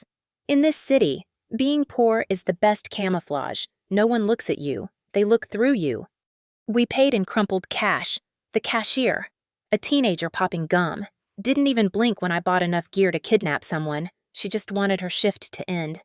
We took the subway back to Manhattan. The rattling train car was the perfect transition zone. I sat there, clutching the plastic bag, closing my eyes and visualizing the target. Marcus Thorne's penthouse, Upper East Side, the Ivory Tower. I knew that apartment better than he did. For 3 years, whenever his maid called in sick, Victoria would volunteer me to help out the family. I had scrubbed his floors. I had organized his pantry. I knew which floorboard in the hallway squeaked, and I knew exactly where he kept the spare key. The service entrance, I told Julian as we approached the rear of the luxury building an hour later. The doorman at the front, Henry, has a photographic memory. He would recognize my walk, but the back door code hasn't changed since the building was built. We slipped into the alleyway. The smell of garbage was overpowering, but I didn't flinch. I walked up to the keypad next to the delivery bay. My fingers hovered over the worn-out buttons. 1984. The light turned green. A heavy click echoed. "How did you know that?" Julian asked as we slipped inside the warm service corridor. "It's the year the building was constructed," I said. "Rich people are predictable. They think history is security." We took the freight elevator up to the 40th floor. The ride was slow, the mechanical groans of the lift masking the pounding of my heart. This wasn't a corporate takeover. This was a felony. If we were caught, there would be no bail, just a headline fugitive billionaire caught robbing cousin. The doors opened. The hallway was silent, lined with plush carpet that swallowed our footsteps. Marcus lived in 40B. We approached the door. It was locked, obviously. Julian reached for the crowbar in the bag. "Put that away!" I hissed, pushing his hand down. "You'll set off the alarm sensors on the frame." I walked to a large, ornate potted plant sitting in the corridor about 5 feet from the door. It was a fake ficus tree with silk leaves that gathered dust. "Marcus is paranoid about locking himself out," I whispered, reaching into the dirt. "But he is too lazy to memorize a digital code for a smart lock, so he does what every old money bachelor does." My fingers brushed against something cold and hard buried beneath the fake moss. I pulled it out, a silver key. Julian looked at me with genuine awe. "I'm terrified of you, Chairman." "I told you." I inserted the key into the lock. I was a very good housewife. I turned the key gently. The lock tumbled silently. I pushed the door open. We were in... The penthouse was exactly as I remembered it. Cold, modern, sterile. White leather sofas that looked uncomfortable.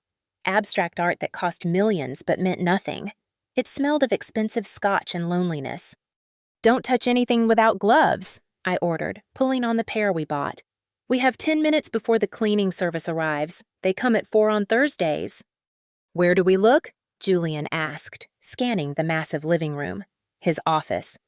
"Too obvious," I said, moving toward the bedroom. "Marcus hides things where he thinks people are too polite to look. The master bedroom, the closet." We entered the bedroom. It was dominated by a king-sized bed with black silk sheets. I went straight to the walk-in closet. It was the size of a studio apartment, filled with rows of bespoke suits. "Check the shoe boxes," I instructed, dropping to my knees. "The ones on the top shelf." Julian began pulling down boxes of loafers and dress shoes. I checked the floor. "Nothing here," Julian said after a minute. "Keep looking," I insisted, running my hands along the back wall of the closet. "Marcus is a creature of habit. He hoards." My hand hit a panel that felt loose behind a row of winter coats. I pushed it. It clicked. A false back. I pulled the panel aside. Inside was a small wall safe. "Jackpot," I whispered, "but we don't have the combination." Julian stepped forward, pulling a small device from his pocket, a stethoscope. He might not be a burglar, but he was a man who understood tumblers. "Quiet," Julian murmured, pressing the device to the safe door. He spun the dial slowly. Left, right, left. The silence in the room was heavy, broken only by the faint sound of traffic 40 floors below. Click. The handle turned. Julian pulled the door open. Inside, there wasn't cash. There wasn't jewelry. There was a single, leather-bound notebook and a tablet. I grabbed the notebook. I flipped it open. It wasn't poetry. It was a ledger, handwriting that I recognized immediately. Account 8890, Geneva. Transfer in $50,000. Source, Sterling Override Code, Alpha 1. Notes. The Viper payment deducted remainder to fund Judge C. "He wrote it down," I whispered, my blood running cold. He actually wrote down the crime. "Arrogance," Julian noted, grabbing the tablet. "He never thought anyone would get in here." Suddenly, the sound of the front door beeping made us both freeze. Beep, beep, beep, clack. Someone was entering the apartment. It wasn't the cleaning lady. The footsteps were heavy, leather soles on hardwood, and voices. 2 men. "We can't leave," Julian whispered, his eyes wide. "The only exit is the front door." "The closet." I pointed to the back corner, behind the rack of long trench coats. Get back! Now! We scrambled into the depths of the closet, pulling the heavy wool coats around us like a curtain. We huddled together in the dark, barely daring to breathe. Drink? Marcus's voice echoed from the bedroom. He was walking toward us. Scotch. Neat. A second voice replied. It was deep, authoritative, and terrifyingly familiar. I peered through the slit between two coats. Marcus walked into the bedroom, loosening his tie. He looked triumphant. Following him was a man in a police uniform with gold stars on the collar. Deputy Commissioner Vance, the second most powerful man in the NYPD. So, Vance said, leaning against the doorframe of the closet, just 5 feet away from where we were hiding. Is she in custody yet? Not yet. Marcus laughed, walking into the closet to grab a fresh shirt. He stopped inches from us. I could smell the alcohol on his breath. He reached for a white shirt 2 hangers away from my face. She's running, which is perfect. It makes her look guilty. My men are tracking a stolen Honda in Queens, Vance said, taking the glass Marcus offered him. When we find her, the orders are clear. She is armed and dangerous. Meaning, Marcus asked, buttoning his shirt. Meaning she won't make it to the trial. Vance took a sip. Resisting arrest? Tragic accident. The body will be cremated before an autopsy can be done. I clamped a hand over my mouth to stop the scream building in my throat. They weren't trying to arrest me. They were hunting me. Good. Marcus smiled, checking his reflection in the mirror. Elena always was a nuisance.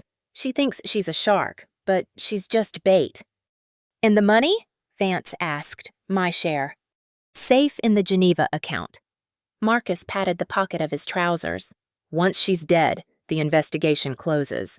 The funds become inheritance, and Thorncorp rises from the ashes, with me at the helm. What about Liam? Liam? Marcus chuckled darkly. Let him rot in prison. He was a useful idiot, but his part is played. I'll send him a postcard from the Maldives. My hand tightened around the heavy screwdriver I had shoved into my belt. The rage was blinding. He had orchestrated everything. The divorce, the bomb, the frame-up. He had destroyed my life, my family, and he was laughing about it. Julian gripped my arm, squeezing hard. Don't move. His grip said, Not yet. Let's go to dinner, Vance said, checking his watch. The mayor is waiting. 1 second, Marcus said. He turned back toward the coats, toward us. I think I left my phone in my jacket pocket. He reached out. His hand moved toward the gray coat Julian was hiding behind.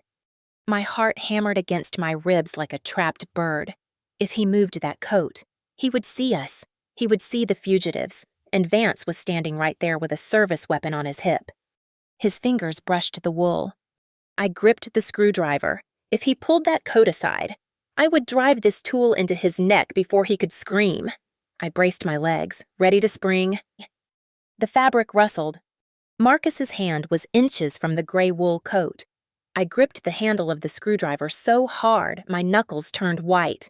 I calculated the angle. 1 thrust upward, under the chin. It would be messy. It would be loud. But it was the only way to stop him from finding us. Julian's breath hitched beside me. He saw the hand too. Bzz, bzz. The vibration was sudden and violent. It didn't come from the coat. It came from Marcus's own pocket. Marcus froze. His fingers, which were brushing the fabric of my hiding spot, curled back into a fist. He let out an annoyed sigh and pulled his phone from his trousers. Yeah, Marcus answered, turning his back to the closet. No, bring the car around front. We are coming down now. And tell the chef to keep the kitchen open. We have something to celebrate. He shoved the phone back into his pocket and walked out of the bedroom. Let's go, Vance, Marcus called out. The city is ours. We waited. 10 seconds, 20 seconds. Then came the sound of the front door opening and slamming shut. The heavy thud vibrated through the floorboards. I exhaled, the air leaving my lungs in a shaky rush. I slumped against the wall, the screwdriver slipping from my sweaty grip. That was too close, Julian whispered, pushing the coats aside and stumbling out into the bedroom. He was pale, sweating profusely. We need to get this to the FBI immediately. We have a confession. We have the ledger. No FBI, I said, crawling out and grabbing the tablet and the black book. Did you hear them? Deputy Commissioner Vance is in on it. If we walk into a police station, we don't walk out. We commit suicide in a holding cell. Then who? Julian asked, pacing the room. The district attorney. The mayor, Vance, was having dinner with the mayor. I walked to the window and looked out at the city. It was a vast, glittering web of corruption. The police were bought. The board was compromised. The banks were rigged. There is only one court left that they can't bribe, I said, turning to Julian. The court of public opinion. The press. Not just the press, I corrected. We need someone who hates Thorncorp as much as I do, someone who has nothing to lose. I grabbed a piece of stationery from Marcus's nightstand and wrote down a name. Sarah Jenkins. The investigative reporter, Julian frowned. Thorncorp sued her into bankruptcy last year for her exposé on the factory conditions. She hates you. She thinks you are part of the machine. She hates the name Sterling, I said, shoving the evidence into my jacket. But she loves a scoop, and I'm about to give her the Pulitzer Prize on a silver platter. 40 minutes later, we were standing in the shadows of the Grand Central Terminal Whispering Gallery. The station was bustling with the late-night rush, the echo of thousands of footsteps providing a perfect audio shield. I stood by a pillar, watching the crowd. A woman in a worn-out trench coat was leaning against the wall, nursing a cup of lukewarm coffee. She looked tired. Her eyes were sharp, scanning every face, paranoid and hungry. Sarah Jenkins. I approached her. She saw me instantly. Her eyes widened, and she stiffened, ready to run or scream. Don't, I said softly, stepping into the light just enough for her to recognize the jagged haircut. I'm not here to sue you. Sarah, I'm here to give you the ending to your story. Elena Sterling, Sarah hissed, clutching her coffee cup like a weapon. The police are looking for you. There is a $50,000 reward. I should scream right now. You could, I said calmly, pulling the black book halfway out of my bag, and you'd get 50 grand. Or you could look at this and get your career back. Sarah looked at the ledger. She was a journalist. Curiosity was her addiction. What is it? It's the kill list, I said, and the bribe list. It proves that Marcus Thorne and Deputy Commissioner Vance are laundering $50 million for the syndicate, and it proves they framed me. Okay. Sarah's cynicism wavered. She snatched the book from my hand. She flipped through the pages. Her eyes scanned the columns of numbers, the dates, the names. Her breathing quickened. Holy Mother of... she whispered. This connects the mayor's campaign funds to the docks. We have the digital trail on this tablet, Julian added, stepping up beside me. But we can't upload it. They are tracking our IP addresses. We need your access. We need your secure server. My server. Sarah laughed bitterly. I write a blog from a basement in Brooklyn now. I don't have a network. You have a Twitter account with 1 million followers, I said. And you have the contacts at the Times who still owe you favors. We need to go live. Now. Tonight. The library, Sarah said, snapping the book shut. The main branch on Fifth Avenue. It has a gigabit public connection, and the walls are thick enough to block generic scanners. If we broadcast from there, by the time they trace it, the files will be mirrored on servers in Hong Kong and London. The Rose Main reading room of the New York Public Library was a cathedral of silence. Rows of long oak tables were occupied by students and researchers, the soft amber light from the brass lamps creating a false sense of security. We sat at a table in the far corner. Sarah opened her battered laptop. Julian connected Marcus's tablet. I sat guard, watching the heavy wooden doors. I'm patching into the cloud, Sarah whispered, her fingers flying across the keyboard. The clicking sound was aggressive, like gunfire. I'm setting up a simultaneous blast, the Times, the Post, CNN, and a direct upload to the DOJ website. How long? I asked, checking the clock. It was 10 p.m. The files are huge, Julian noted, watching the progress bar on the screen. Encryption keys, voice recordings, bank transfers. It's 5 gigabytes of data. 10 minutes, Sarah said. maybe 15 with this bandwidth. The progress bar crawled forward, 10%, 15%. I looked around the room. It was too quiet. My skin was prickling with that same instinct that had warned me about the bomb. Julian, I murmured, did you turn your phone off? Batteries are out, Julian confirmed, tapping his pocket.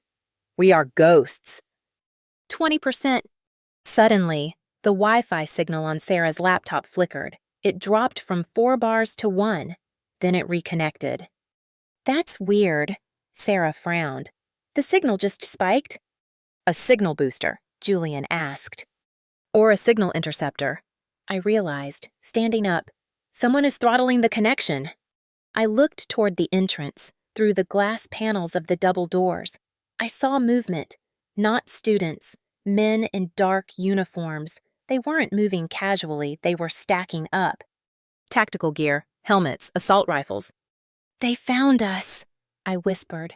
How did they find us? Julian pulled the tablet closer. The tablet. Marcus's tablet. It has an embedded LTE chip. As soon as we connected it to the Wi-Fi, it pinged the local tower. Vance must have had a trace on it. Abort, I said, grabbing Sarah's shoulder. We have to go. I'm at 40%, Sarah argued, her eyes glued to the screen. If I stop now, the file is corrupted. No one will believe us without the full data. If you don't stop now, you'll be dead, I hissed. Whoop, whoop. The siren didn't come from outside. It came from the library's internal PA system. Attention! A booming voice echoed through the vaulted ceiling. It wasn't a librarian. It was Deputy Commissioner Vance. This is the NYPD. The building is surrounded. We have reports of armed fugitives in the reading room. Everyone remain calm and stay down. Panic erupted. Students screamed. Books fell to the floor. People dove under the heavy oak tables. Armed fugitives, I repeated bitterly. He is setting the stage to execute us. 50%, Sarah said, sweat beading on her forehead. She wasn't running. She was typing harder. I'm not leaving. This is the story of the decade. Julian, I ordered, barricade the doors. Julian ran to the massive wooden doors. He grabbed a heavy library cart filled with encyclopedias and shoved it against the handles. It wouldn't hold a SWAT team for long, but it would buy us seconds. I looked at the progress bar. It was moving agonizingly slow. 55%. I looked at the windows. Too high to jump. I looked at the doors. The handles were turning. Someone was pounding on the other side. Open up, police. We were trapped in a gilded cage, and the man coming through that door wasn't coming to arrest me. He was coming to bury the truth along with my body. Do you have a gun? Sarah asked without looking up. No, I said, grabbing a heavy brass lamp from the table. I have a light fixture. Great, Sarah muttered, because we need about 3 more minutes. The wood of the door splintered. An axe blade punched through the oak. Crack! They were coming in. The heavy oak doors of the Rose reading room didn't just open, they disintegrated. Crash! Splinters of wood sprayed across the polished floor like shrapnel as a tactical battering ram smashed through Julian's makeshift barricade. The library cart full of encyclopedias went flying, toppling over with a deafening thunder that shook the room. Get down! I screamed, grabbing Sarah by the collar of her trench coat and dragging her under the massive oak table. Hiss! Clank! 2 metal canisters rolled across the floor, spinning like angry tops. They stopped 5 feet from us. Gas! Julian yelled, ripping the sleeve off his hoodie and pressing it to his face. Thick white smoke erupted from the canisters, filling the cathedral-like space instantly. It wasn't just smoke, it was tear gas. My eyes burned as if someone had thrown sand and acid into them. My throat closed up. Beside me, Sarah was coughing violently, but her fingers never stopped typing. 70%, she wheezed, her eyes streaming tears as she stared at the glowing screen. I need more time. Through the haze, I saw shadows moving. Black-clad figures with gas masks and assault rifles poured through the breach. They moved with mechanical precision, sweeping the room. Targets acquired, a distorted voice shouted through a mask. Neutralize on sight. They weren't here to arrest, they were here to execute. Julian didn't wait to be shot. He launched himself from behind a pillar, not with a gun, but with a heavy wooden chair. He swung it with the force of a desperate man. Crack! The chair shattered against the helmet of the lead SWAT officer. The man went down. Julian grabbed the fallen officer's shield and spun around, blocking a hail of rubber bullets or maybe real ones that chewed up the wood paneling behind him. Hold the line! Julian roared, shoving a heavy bookshelf. It tipped over like a domino, crashing down into the path of the advancing team, burying two officers under a ton of literature. Elena! Sarah cried out, typing furiously with one hand while holding her shirt over her nose. 85%. The signal is dropping. Keep it steady.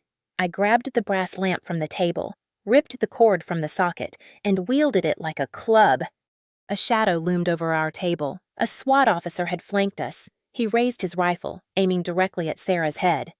I didn't think. I swung. The heavy brass base of the lamp connected with the side of his helmet with a sickening clang. The impact vibrated up my arm, numbing my fingers. The officer stumbled back. Dazed, I kicked his knee, hearing a snap, and he collapsed into the cloud of gas. 90%, Sarah screamed. The gas was getting thicker. I couldn't breathe. My lungs felt like they were filled with broken glass. I crawled back under the table, my vision blurring. Then the firing stopped. The silence was worse than the noise. The heavy footsteps approached slowly, crunching over broken glass and scattered books. A pair of polished black tactical boots stopped right in front of our table. "End of the line, Miss Sterling!" a deep voice boomed. I looked up. Standing there, looming out of the white smoke like a demon, was Deputy Commissioner Vance. He wasn't wearing a mask. He wanted me to see his face. He wanted me to know exactly who killed me. He held a handgun, not a rifle, personal. "You really thought you could win," Vance smirked, aiming the gun at me. "You're just a housewife playing dress-up." "And you," I rasped, wiping blood from my lip, "are a criminal in a costume." Vance chuckled. He shifted his aim. Not at me, at the laptop. "Upload denied," he said. Bang! The bullet tore through the back of Sarah's laptop screen. Plastic and glass exploded. Sparks showered down onto the table. The screen went black instantly. The humming of the hard drive died. Sarah screamed, pulling her hands back as the machine smoked. Vance lowered the gun, a look of supreme satisfaction on his face. "There.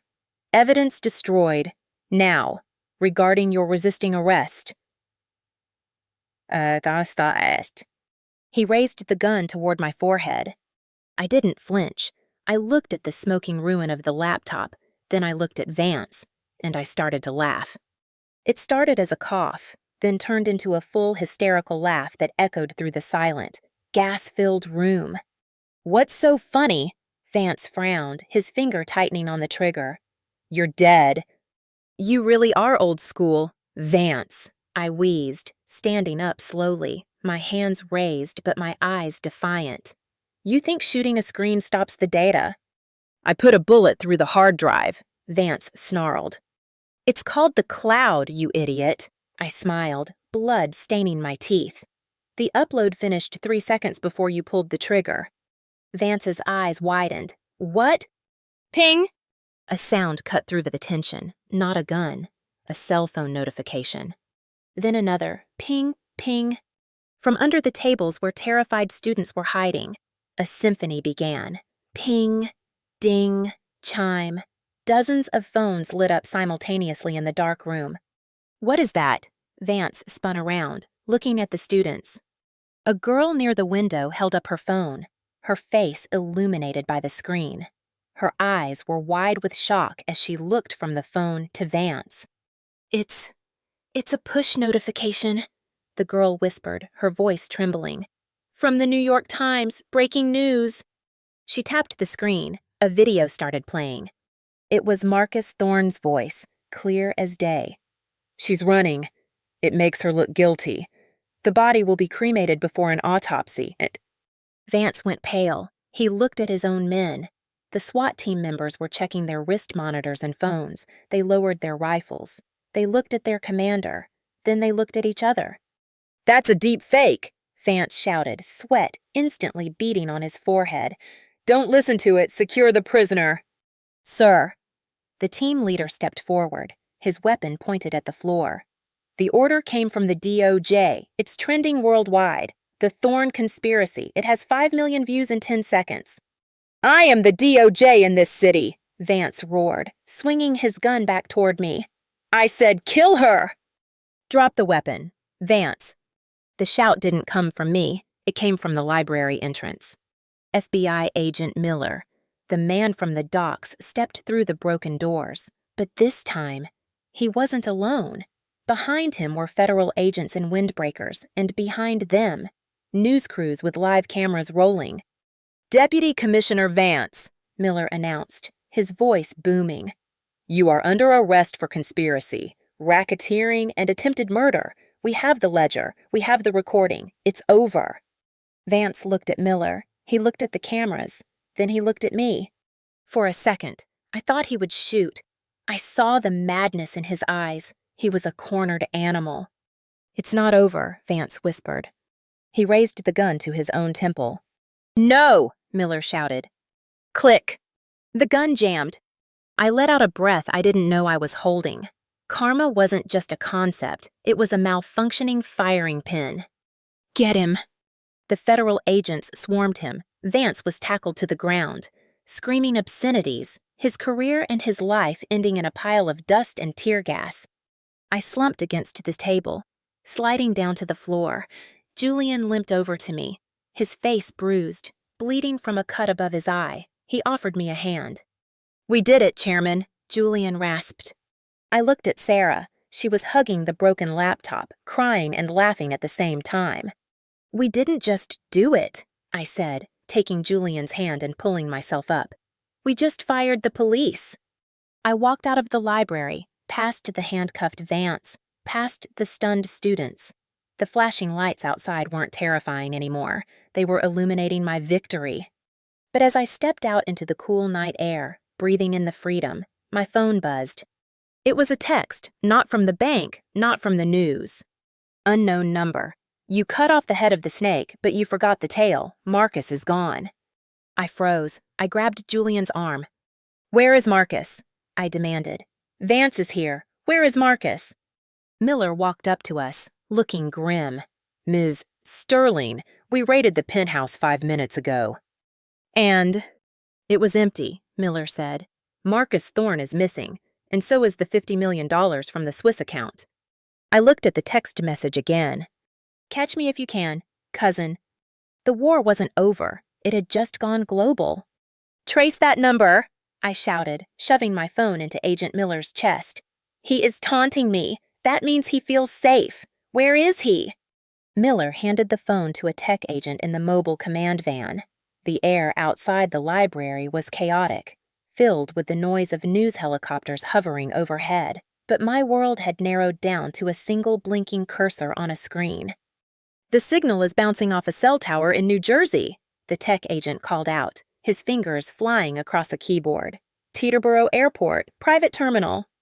"He's leaving," Julian realized, limping toward the nearest vehicle, an unmarked FBI Dodge Charger with a reinforced engine block. "There is a flight plan filed 10 minutes ago. Destination mail, Maldives, non-extradition." "Flight time?" I asked, grabbing the door handle. "Wheels up in 12 minutes. "Give me the keys," I demanded. "Ms. Sterling, you cannot drive." Miller stepped in front of me. "We have units in Jersey, but they are 20 minutes out. We will coordinate with the Port Authority." 20 minutes is too long. I shoved past him. "By the time your units get there, he will be drinking champagne over the Atlantic with my father's legacy. I am not losing him again." I slid into the driver's seat. The leather was cold. I adjusted the mirror. Julian threw himself into the passenger seat, ignoring his injured leg. "I'm driving," I told him. "You're a billionaire, Elena." Julian gripped the handle above the door. "You haven't driven in 3 years." "I drove a minivan for Victoria Thorne in rush hour traffic to buy her special organic kale." I slammed the car into gear. I know how to drive aggressively. I stomped on the gas. The Charger roared, the V8 engine screaming as we peeled out of the library plaza, mounting the curb and scattering a row of traffic cones. Miller! I shouted into the radio handset on the dashboard. Clear the George Washington Bridge, or I'm driving on the sidewalk. We hit the West Side Highway doing 90, the city lights smeared into streaks of neon.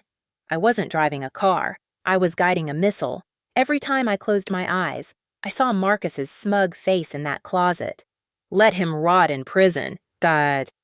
He thinks he won, I whispered, my knuckles white on the wheel. He thinks because he has the money, he is untouchable. He doesn't know you, Chairman, Julian said, bracing himself as I drifted around a taxi.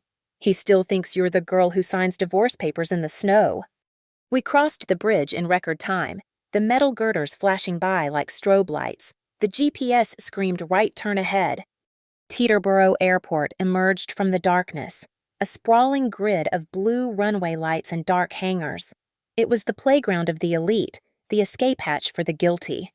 There, Julian pointed. Runway 4, the Gulfstream G650. The engines are spinning up. Through the chain-link fence, I saw the sleek silver jet. The turbines were whining, a high-pitched scream that vibrated in my teeth. The navigation lights were flashing. It was beginning to taxi. The gate is locked, Julian warned. Not for long. I didn't brake. I floored it. The heavy steel gate loomed closer. I braced for impact. Crash. The gate buckled and tore away from its hinges with a screech of tearing metal.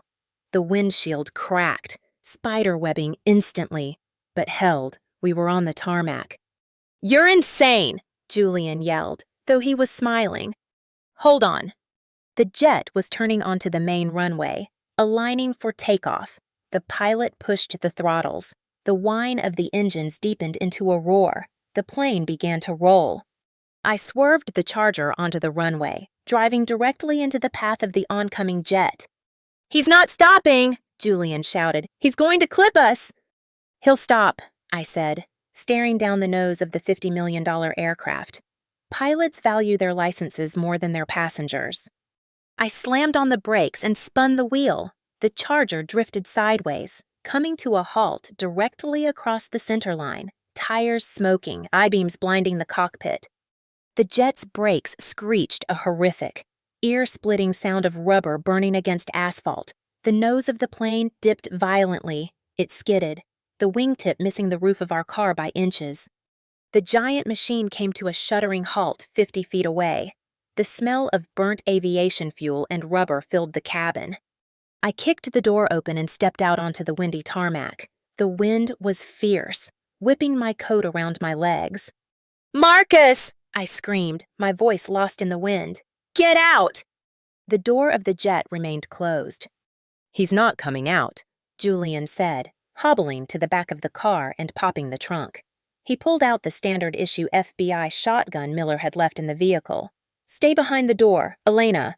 Suddenly, the hydraulic stairs of the jet began to lower with a mechanical hiss. A figure appeared in the doorway. It was Marcus Thorne. He was wearing a cream-colored suit, holding a silver briefcase in one hand. In the other, he held a black pistol. He walked down the stairs, looking calm, almost bored. You are persistent, cousin, Marcus called out, his voice carrying over the idling engines. I have to give you that. Most women would have taken the settlement and bought a shoe store.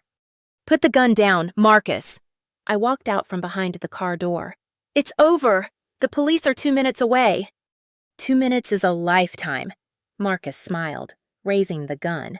I have the pilot. Elena, I have the fuel. And once I remove the obstacle on the runway, that being you, I will be in the air. You're going to shoot me. I spread my arms wide. Here, in front of the control tower, there are witnesses. Marcus. There are no witnesses in the dark.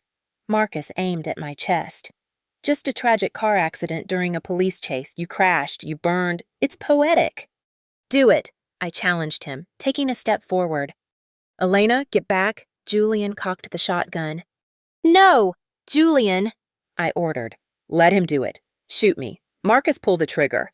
You think that briefcase makes you a king. It makes you a target. You shoot me, and you spend the rest of your life running. You'll never spend a dime of that money. Marcus's hand wavered. For the first time, I saw the crack in his armor. He wasn't a killer like the Viper. He was a coward who hired killers. I said move, Marcus screamed, his composure shattering. I am leaving. This is my money. I earned it. I managed the accounts while your father lay dying. I deserve this. You deserve a cell next to your mother, I said coldly. The distant wail of sirens grew louder. Blue lights appeared at the breached gate. The cavalry had arrived. Marcus looked at the approaching lights. He looked at me. Panic took over.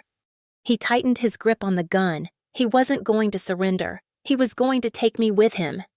Goodbye, Elena. He squeezed the trigger. Crack! The sound wasn't from his gun. It was sharper, louder, a thunderclap from the darkness. Marcus screamed, dropping the gun as his right hand exploded in a spray of red. The silver briefcase fell from his other hand. Bursting open, thousands of $100 bills spilled out onto the tarmac, instantly caught by the jet wash and blown into the night sky like confetti. Marcus fell to his knees, clutching his mangled hand, wailing in agony. I turned around. 50 yards away, standing on the roof of a hangar, was a silhouette. Agent Miller lowered his sniper rifle. I walked toward Marcus. He was sobbing, scrambling in the dirt, trying to gather the flying money with his good hand. It was pathetic. My money, he wept. My money. I stood over him. I kicked the gun away. It's not your money, Marcus, I said, looking down at the bills swirling around us in the wind. It's evidence. FBI agents swarmed the runway, shouting commands. On the ground now. They tackled Marcus, pinning him into the oil-stained concrete. He screamed as they cuffed his shattered hand. I watched them drag him away. He locked eyes with me one last time, filled with hate, madness, and total defeat. Julian limped over to me. He watched the money blowing away into the New Jersey swamp. That's $50 million flying away, Julian noted. Let it fly, I said, buttoning my coat against the cold. I have plenty more where that came from. Agent Miller walked up to us, his rifle slung over his shoulder. He looked at the crashed gate, the ruined charger, and the chaotic scene. You drove onto an active runway, Ms. Sterling, Miller said, trying to look stern but failing to hide his grin. That is a federal offense. Bill me, I said, turning back to the car. I believe I have a company to restructure and a divorce to finalize. Where are you going? Miller asked. To sleep, I said, for the first time in 3 years. I climbed into the passenger seat of the wrecked Charger. The windshield was shattered. The engine was smoking, but I had never felt more at peace. The family was gone. The enemies were gone. But as I closed my eyes, a thought occurred to me, a lingering, nagging detail from the ledger I had seen in Marcus's safe. Account 8890, transfer in. Marcus had received the money, but who had sent it? The syndicate boss, the head of the snake. We had caught the Viper. We had caught the launderer. But the man who actually owned that $50 million, he was still out there, and he was probably very angry that I just let his money blow away in the wind. My phone buzzed. Unknown number. You make a lot of noise for a little girl. Keep the change. The game has just begun. I stared at the screen. Julian saw my face. Chairman, what is it? We missed one, I whispered. Bang! The wooden gavel struck the sound block with a finality that echoed through the high-ceilinged courtroom. It was the sound of chains breaking. Divorce granted, the judge announced, closing the thick file in front of him.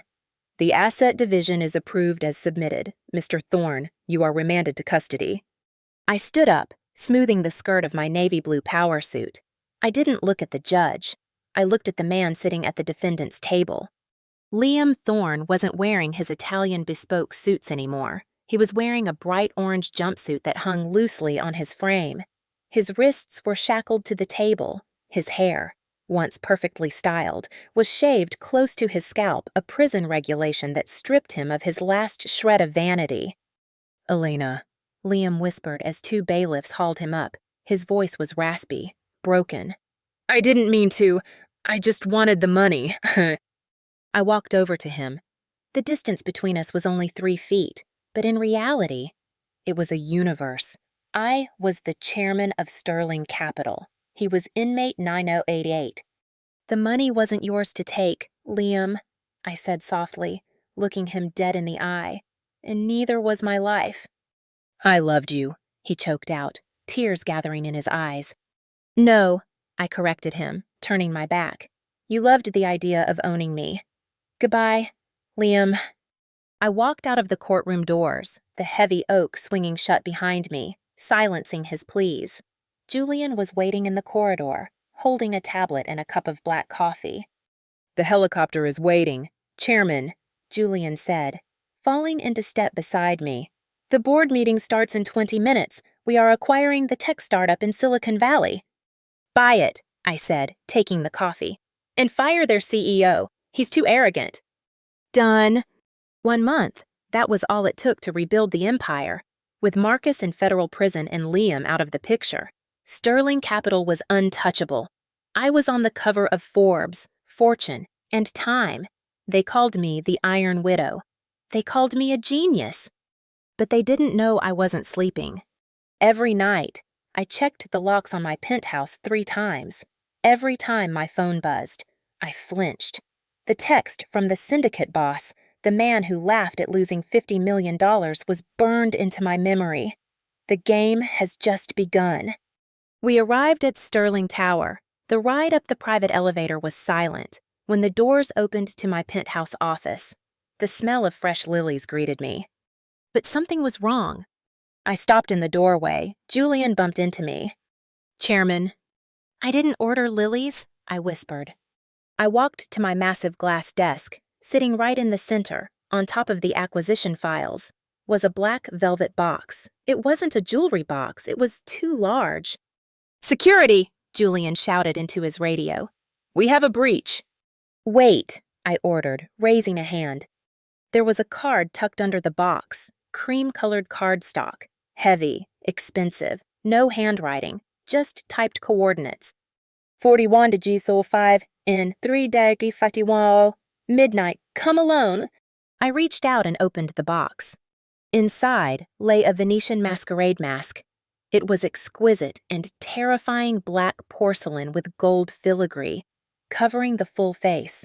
With lips curved into a frozen, enigmatic smile, it stared up at me, hollow and mocking. "A masquerade?" Julian asked, staring at the object with distaste. "This feels like a bad horror movie." "It's an invitation," I said, running a finger over the cold porcelain. "From him." "The syndicate boss." "He knows I'm paranoid," I analyzed, my mind racing. "He knows I have security everywhere, so he bypassed them to put this on my desk. He's telling me I can get to you whenever I want." "We're calling the FBI." Julian reached for the phone. "Agent Miller will want to see this." "No." I slammed the box shut. "If I call Miller, the boss disappears. He goes back into the shadows. This is my only chance to see his face." "Elena." Julian grabbed my arm, forgetting his place for a moment. "Look at the coordinates. It's an estate in Sleepy Hollow, isolated, wooded. You walk in there alone. You don't walk out. It's a trap." I walked to the window, looking out at the city I now owned. But what was the point of owning a kingdom if the dragon was still circling the castle? "Of course it's a trap. Julian." I turned back to him, my eyes cold and determined. "He wants to play a game fine. I'll play. You're walking into a slaughterhouse unarmed." I picked up the mask. It felt heavy in my hand. "I'm not going unarmed," I said. "He expects Elena Sterling, the businesswoman. He expects a victim. I'm bringing a grenade." "A grenade?" Julian's eyes widened. "Literally?" "Figuratively." I opened my safe and pulled out a small silver drive. "This contains the decrypted ledger from Marcus's safe, the names of every politician, judge, and police chief on the syndicate payroll. if my heart rate monitor stops transmitting for more than 5 minutes, this list auto-publishes to the world. A dead man's switch, Julian realized. Mutually assured destruction. Exactly. I smiled, but it didn't reach my eyes. Tonight, I'm not going to dance, I'm going to hunt. The estate was a Gothic monstrosity rising out of the mist of the Hudson Valley. Turrets loomed against the moonlight, and the stone walls were covered in ivy that looked like black veins in the dark. I stepped out of the hired black sedan. I was wearing a floor-length gown of crimson silk, the color of blood. It was a statement I wasn't hiding. I raised the black porcelain mask to my face and tied the silk ribbons behind my head. Instantly, my vision narrowed. My breathing sounded louder in my own ears. I was anonymous. Invitation. The doorman grunted. He was wearing a tuxedo, but his neck was thick with muscle, and I saw the bulge of a shoulder holster under his jacket. I didn't speak. I handed him the cream card.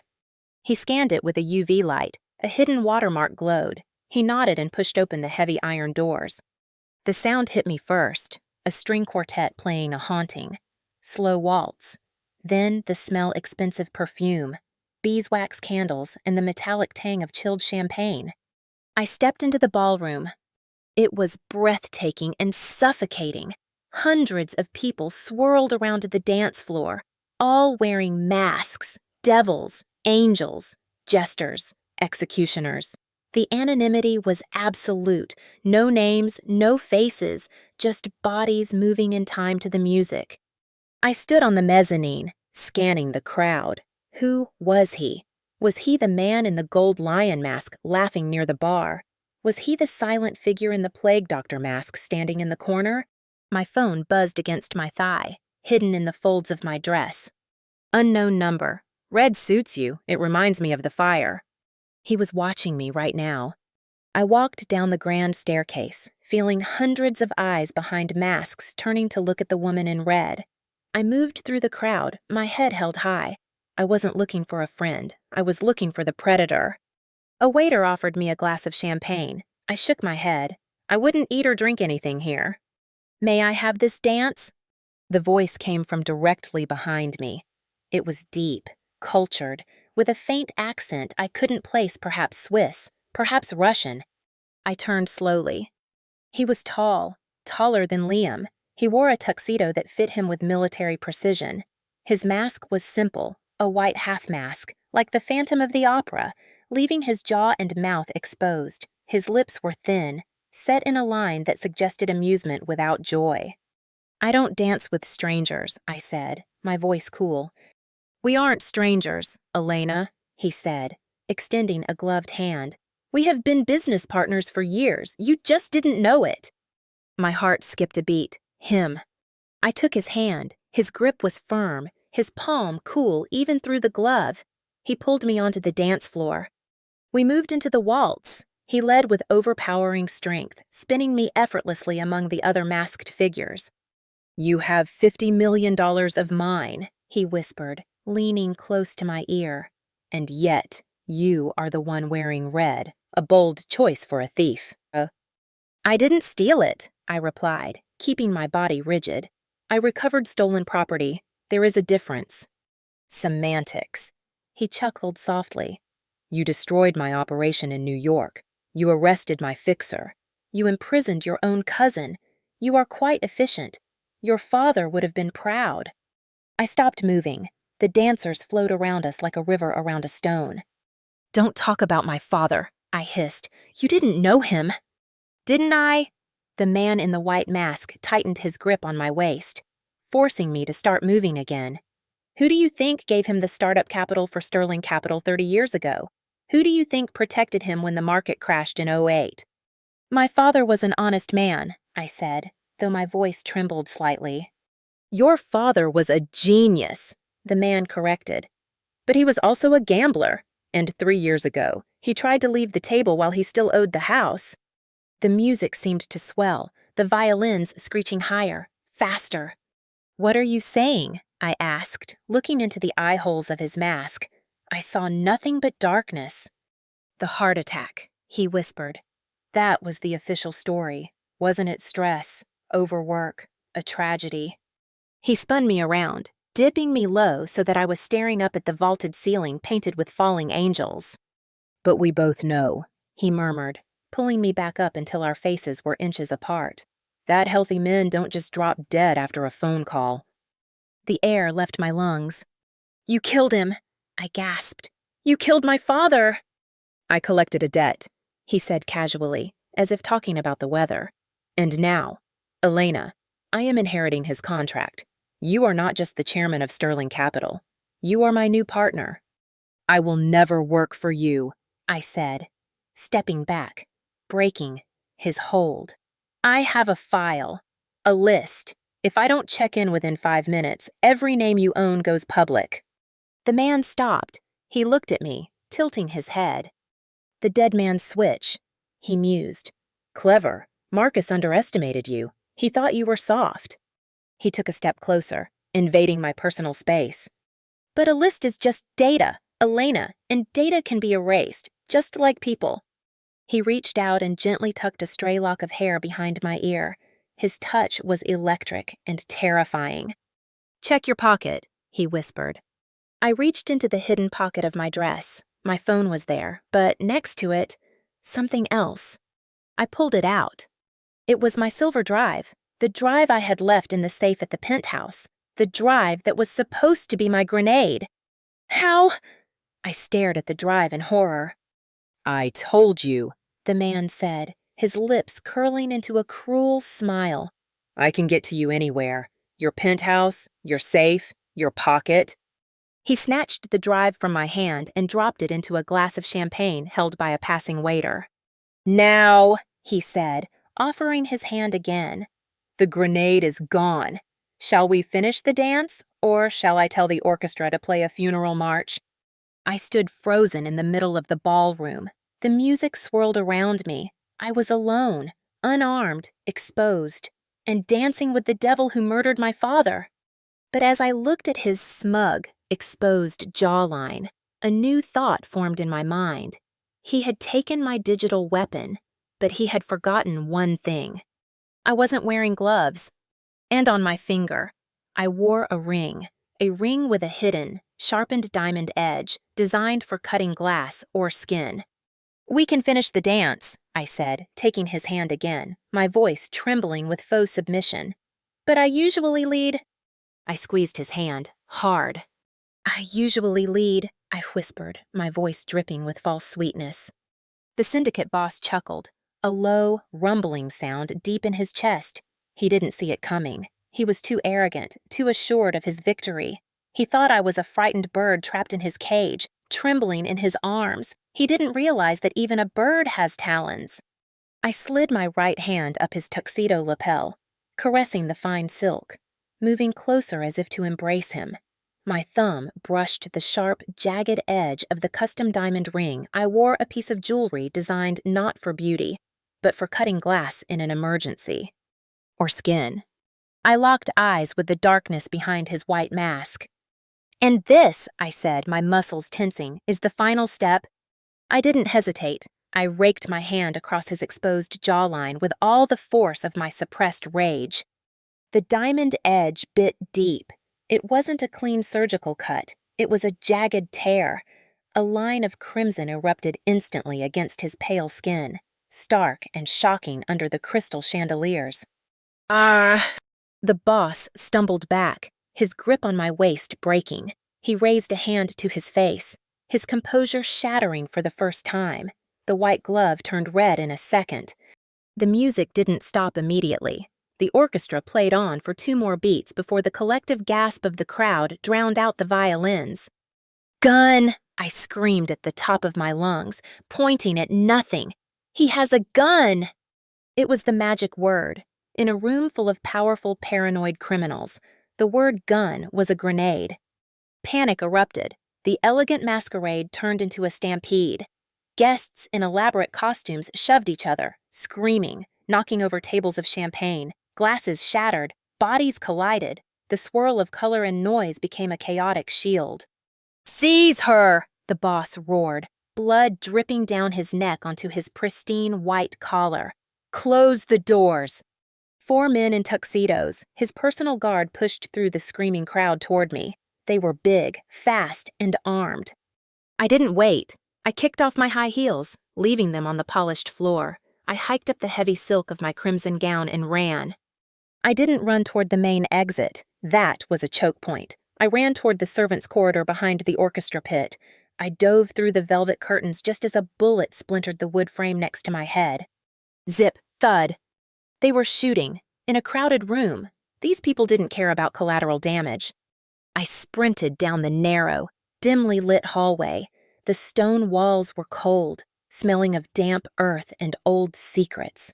My bare feet slapped against the stone floor, the only sound accompanying my ragged breathing. "Check the east wing!" a voice shouted from behind me. Heavy footsteps echoed. I turned a corner, sliding on a Persian rug, and crashed into a heavy oak door. I turned the handle. Locked. "Damn it!" I hissed. I heard them getting closer. I tried the next door. It opened. I threw myself inside and slammed the bolt shut, leaning my back against the wood, gasping for air. My lungs burned. My heart was hammering against my ribs like a trapped bird. I looked around the room I had stumbled into. It wasn't a broom closet. It was an office, a command center. Banks of monitors lined the far wall, displaying live feeds of the ballroom, the grounds, and the gates. But it wasn't the screens that made my blood freeze. It was the opposite wall. It was covered in photographs, hundreds of them, pinned up with meticulous, obsessive care. I walked toward the wall, my fear momentarily replaced by a sickening horror. The photos were of me. There was a photo of me graduating from college, a photo of me on my first date with Liam, a photo of me buying groceries 3 years ago in sweatpants, a photo of me standing at my father's grave in the rain, and older photos, me as a child, playing in the park, my father pushing me on a swing, and in the background of that childhood photo, a blurry figure watching from a bench. "He hasn't just been watching me for a month," I whispered, my hand trembling as I touched a picture of myself sleeping in the hospital after the car bomb. "He has been watching me my entire life." This wasn't business. This was an obsession. The boss wasn't just a syndicate leader. He was a ghost that had haunted my family for decades. Bang, bang. The door behind me shook. They were kicking it. "Open up. We know you're in there." I looked around frantically. I needed a weapon. I needed an exit. My eyes landed on the massive mahogany desk in the center of the room. It was covered in maps and files. And sitting right on top of a map of New York City was a smartphone. Not a burner, a high-end, secure satellite phone, the boss's personal device. I didn't think. I grabbed it. I couldn't unlock it, but possession was 9/10 of the law.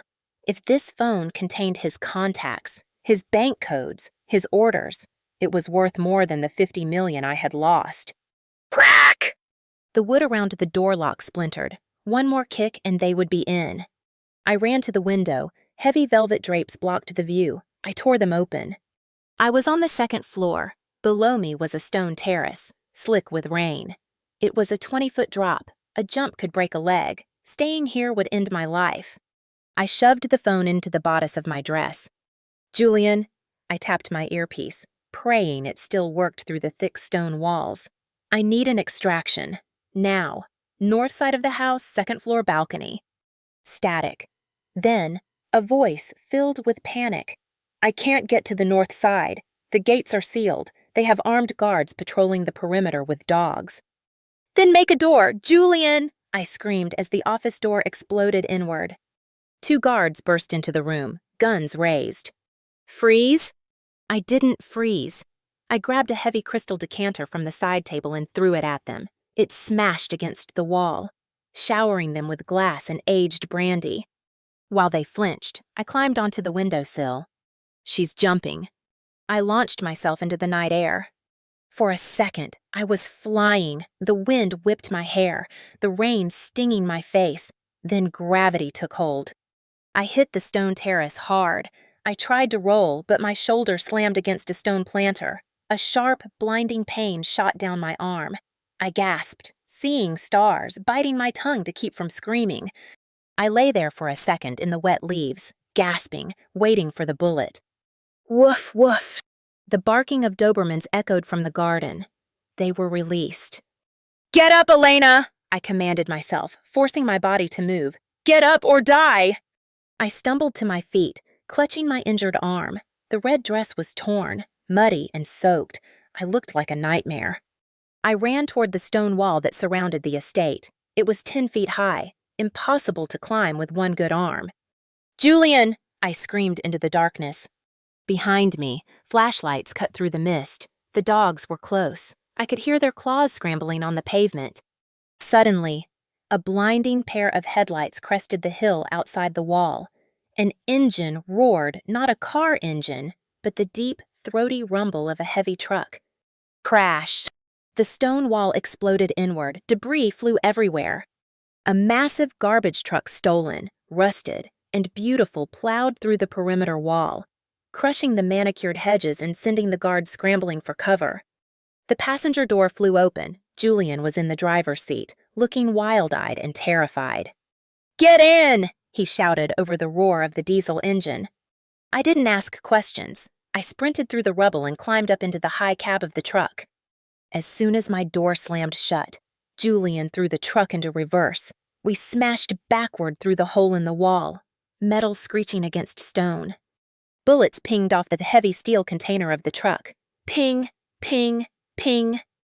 A garbage truck, I asked, panting, wiping rain and mud from my eyes.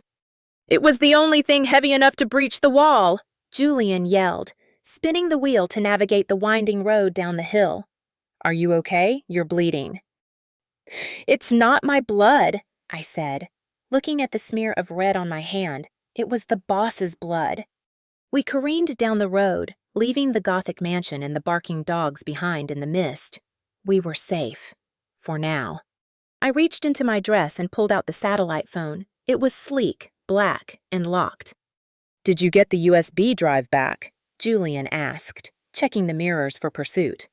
No, I said, staring at the phone screen. He destroyed it, but I got something better. His phone? Julian glanced over.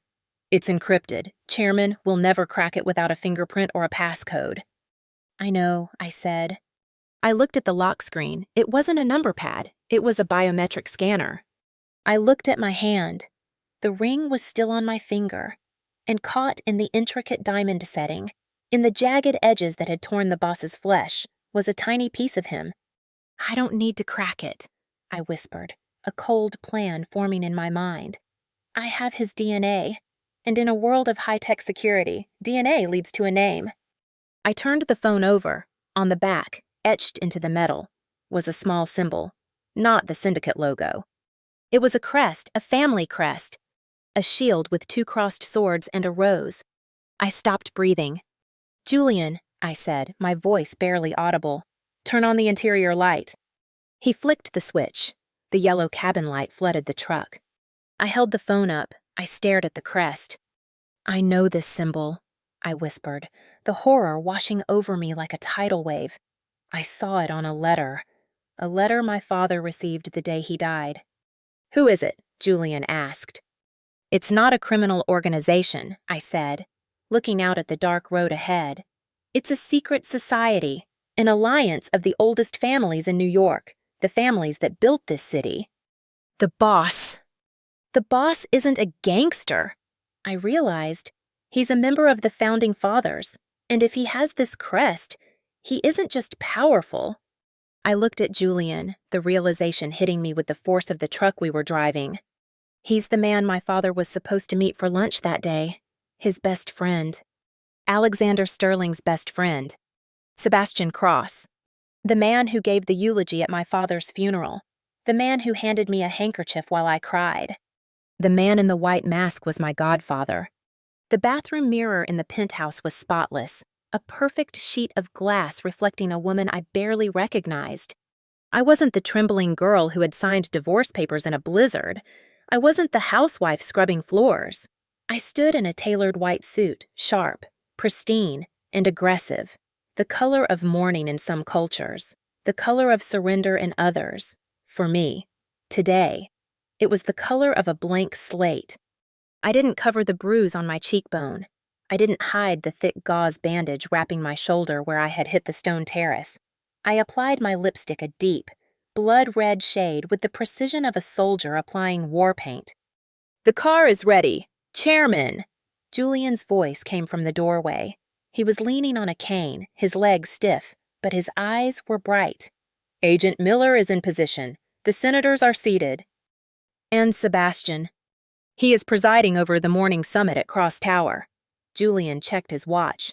"He thinks you are hiding. He thinks you are running." I picked up the black satellite phone from the marble counter. It was sealed in an evidence bag now, but its contents had already been mirrored, decrypted, and weaponized. "Then let's go," I said, slipping the phone into my white blazer pocket. I don't like to keep my godfather waiting. Cross Tower was taller than Sterling Tower. It was a monolith of black steel and glass that dominated the Manhattan skyline, a physical manifestation of Sebastian Cross's ego. I didn't stop at the reception desk. I didn't stop for the security guards who stepped forward, then stepped back just as quickly when they saw the look in my eyes and the federal agents flanking me.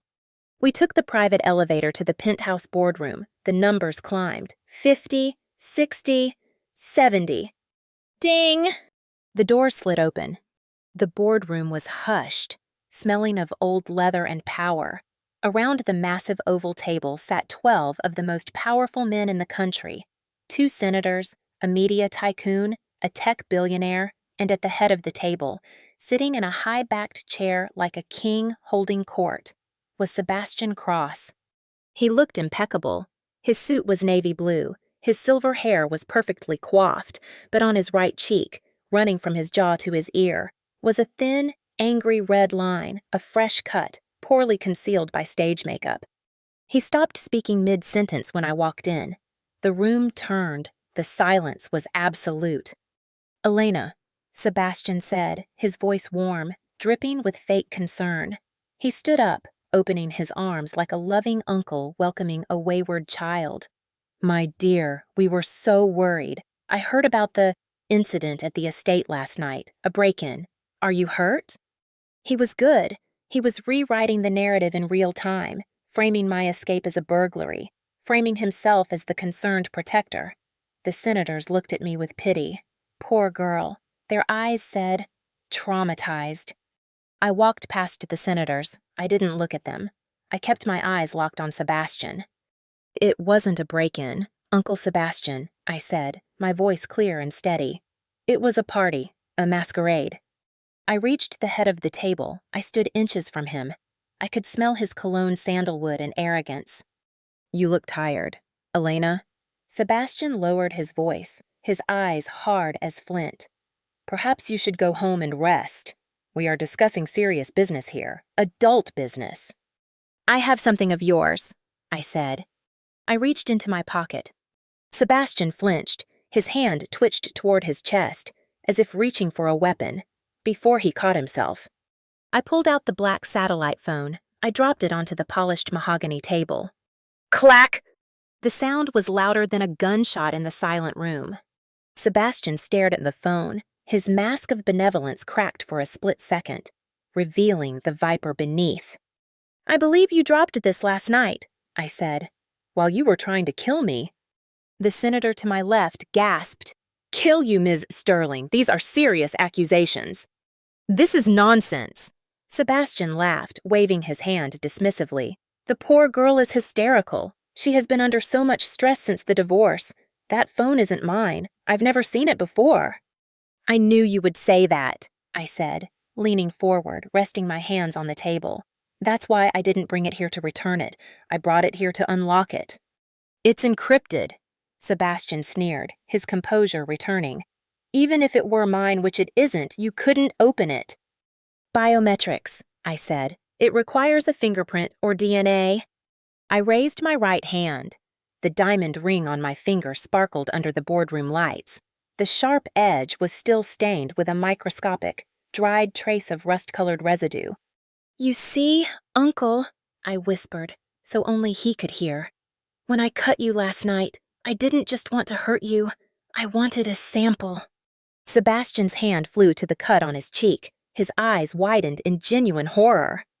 "Julian," I commanded.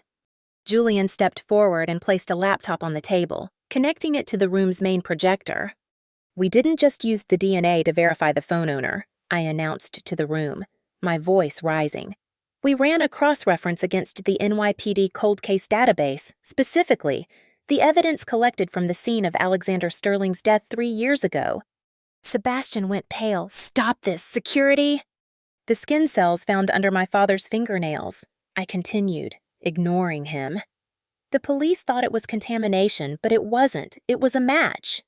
I pointed at the screen. A massive DNA profile appeared. 2 bars matched perfectly. "Match confirmed Sebastian Cross."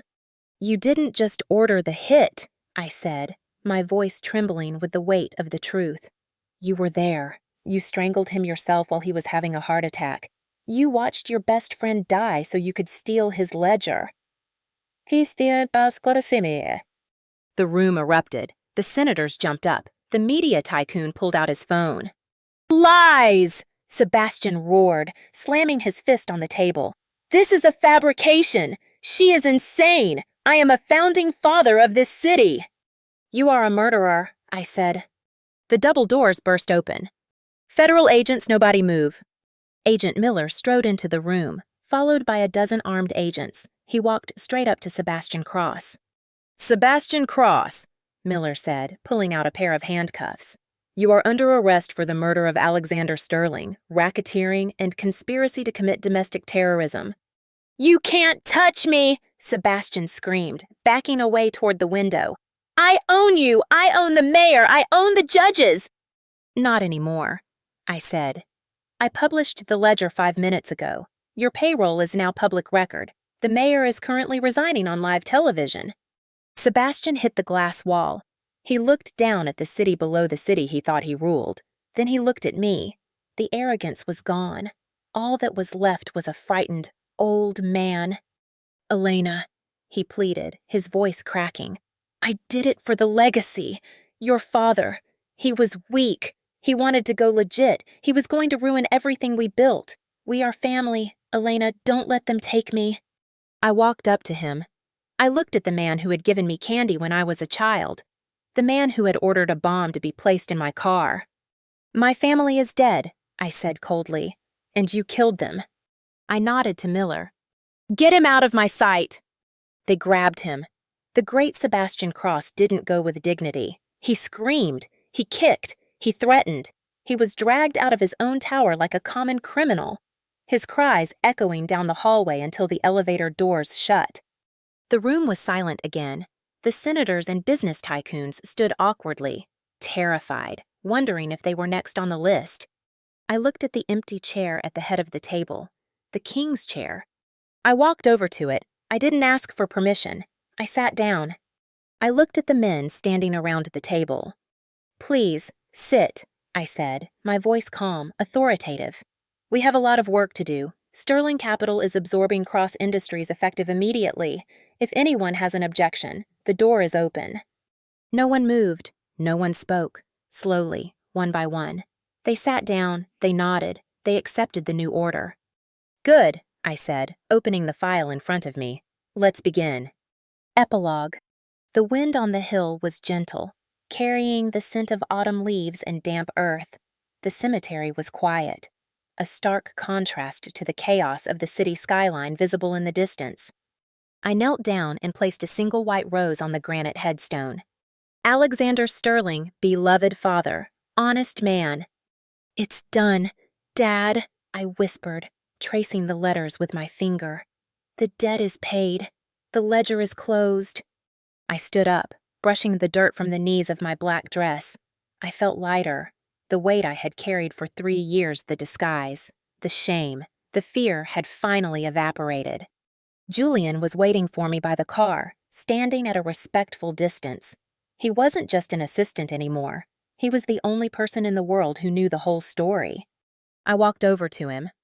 "The board is waiting, Chairman," Julian said, opening the door of the new car, not a Rolls-Royce, but a sleek, armored sedan.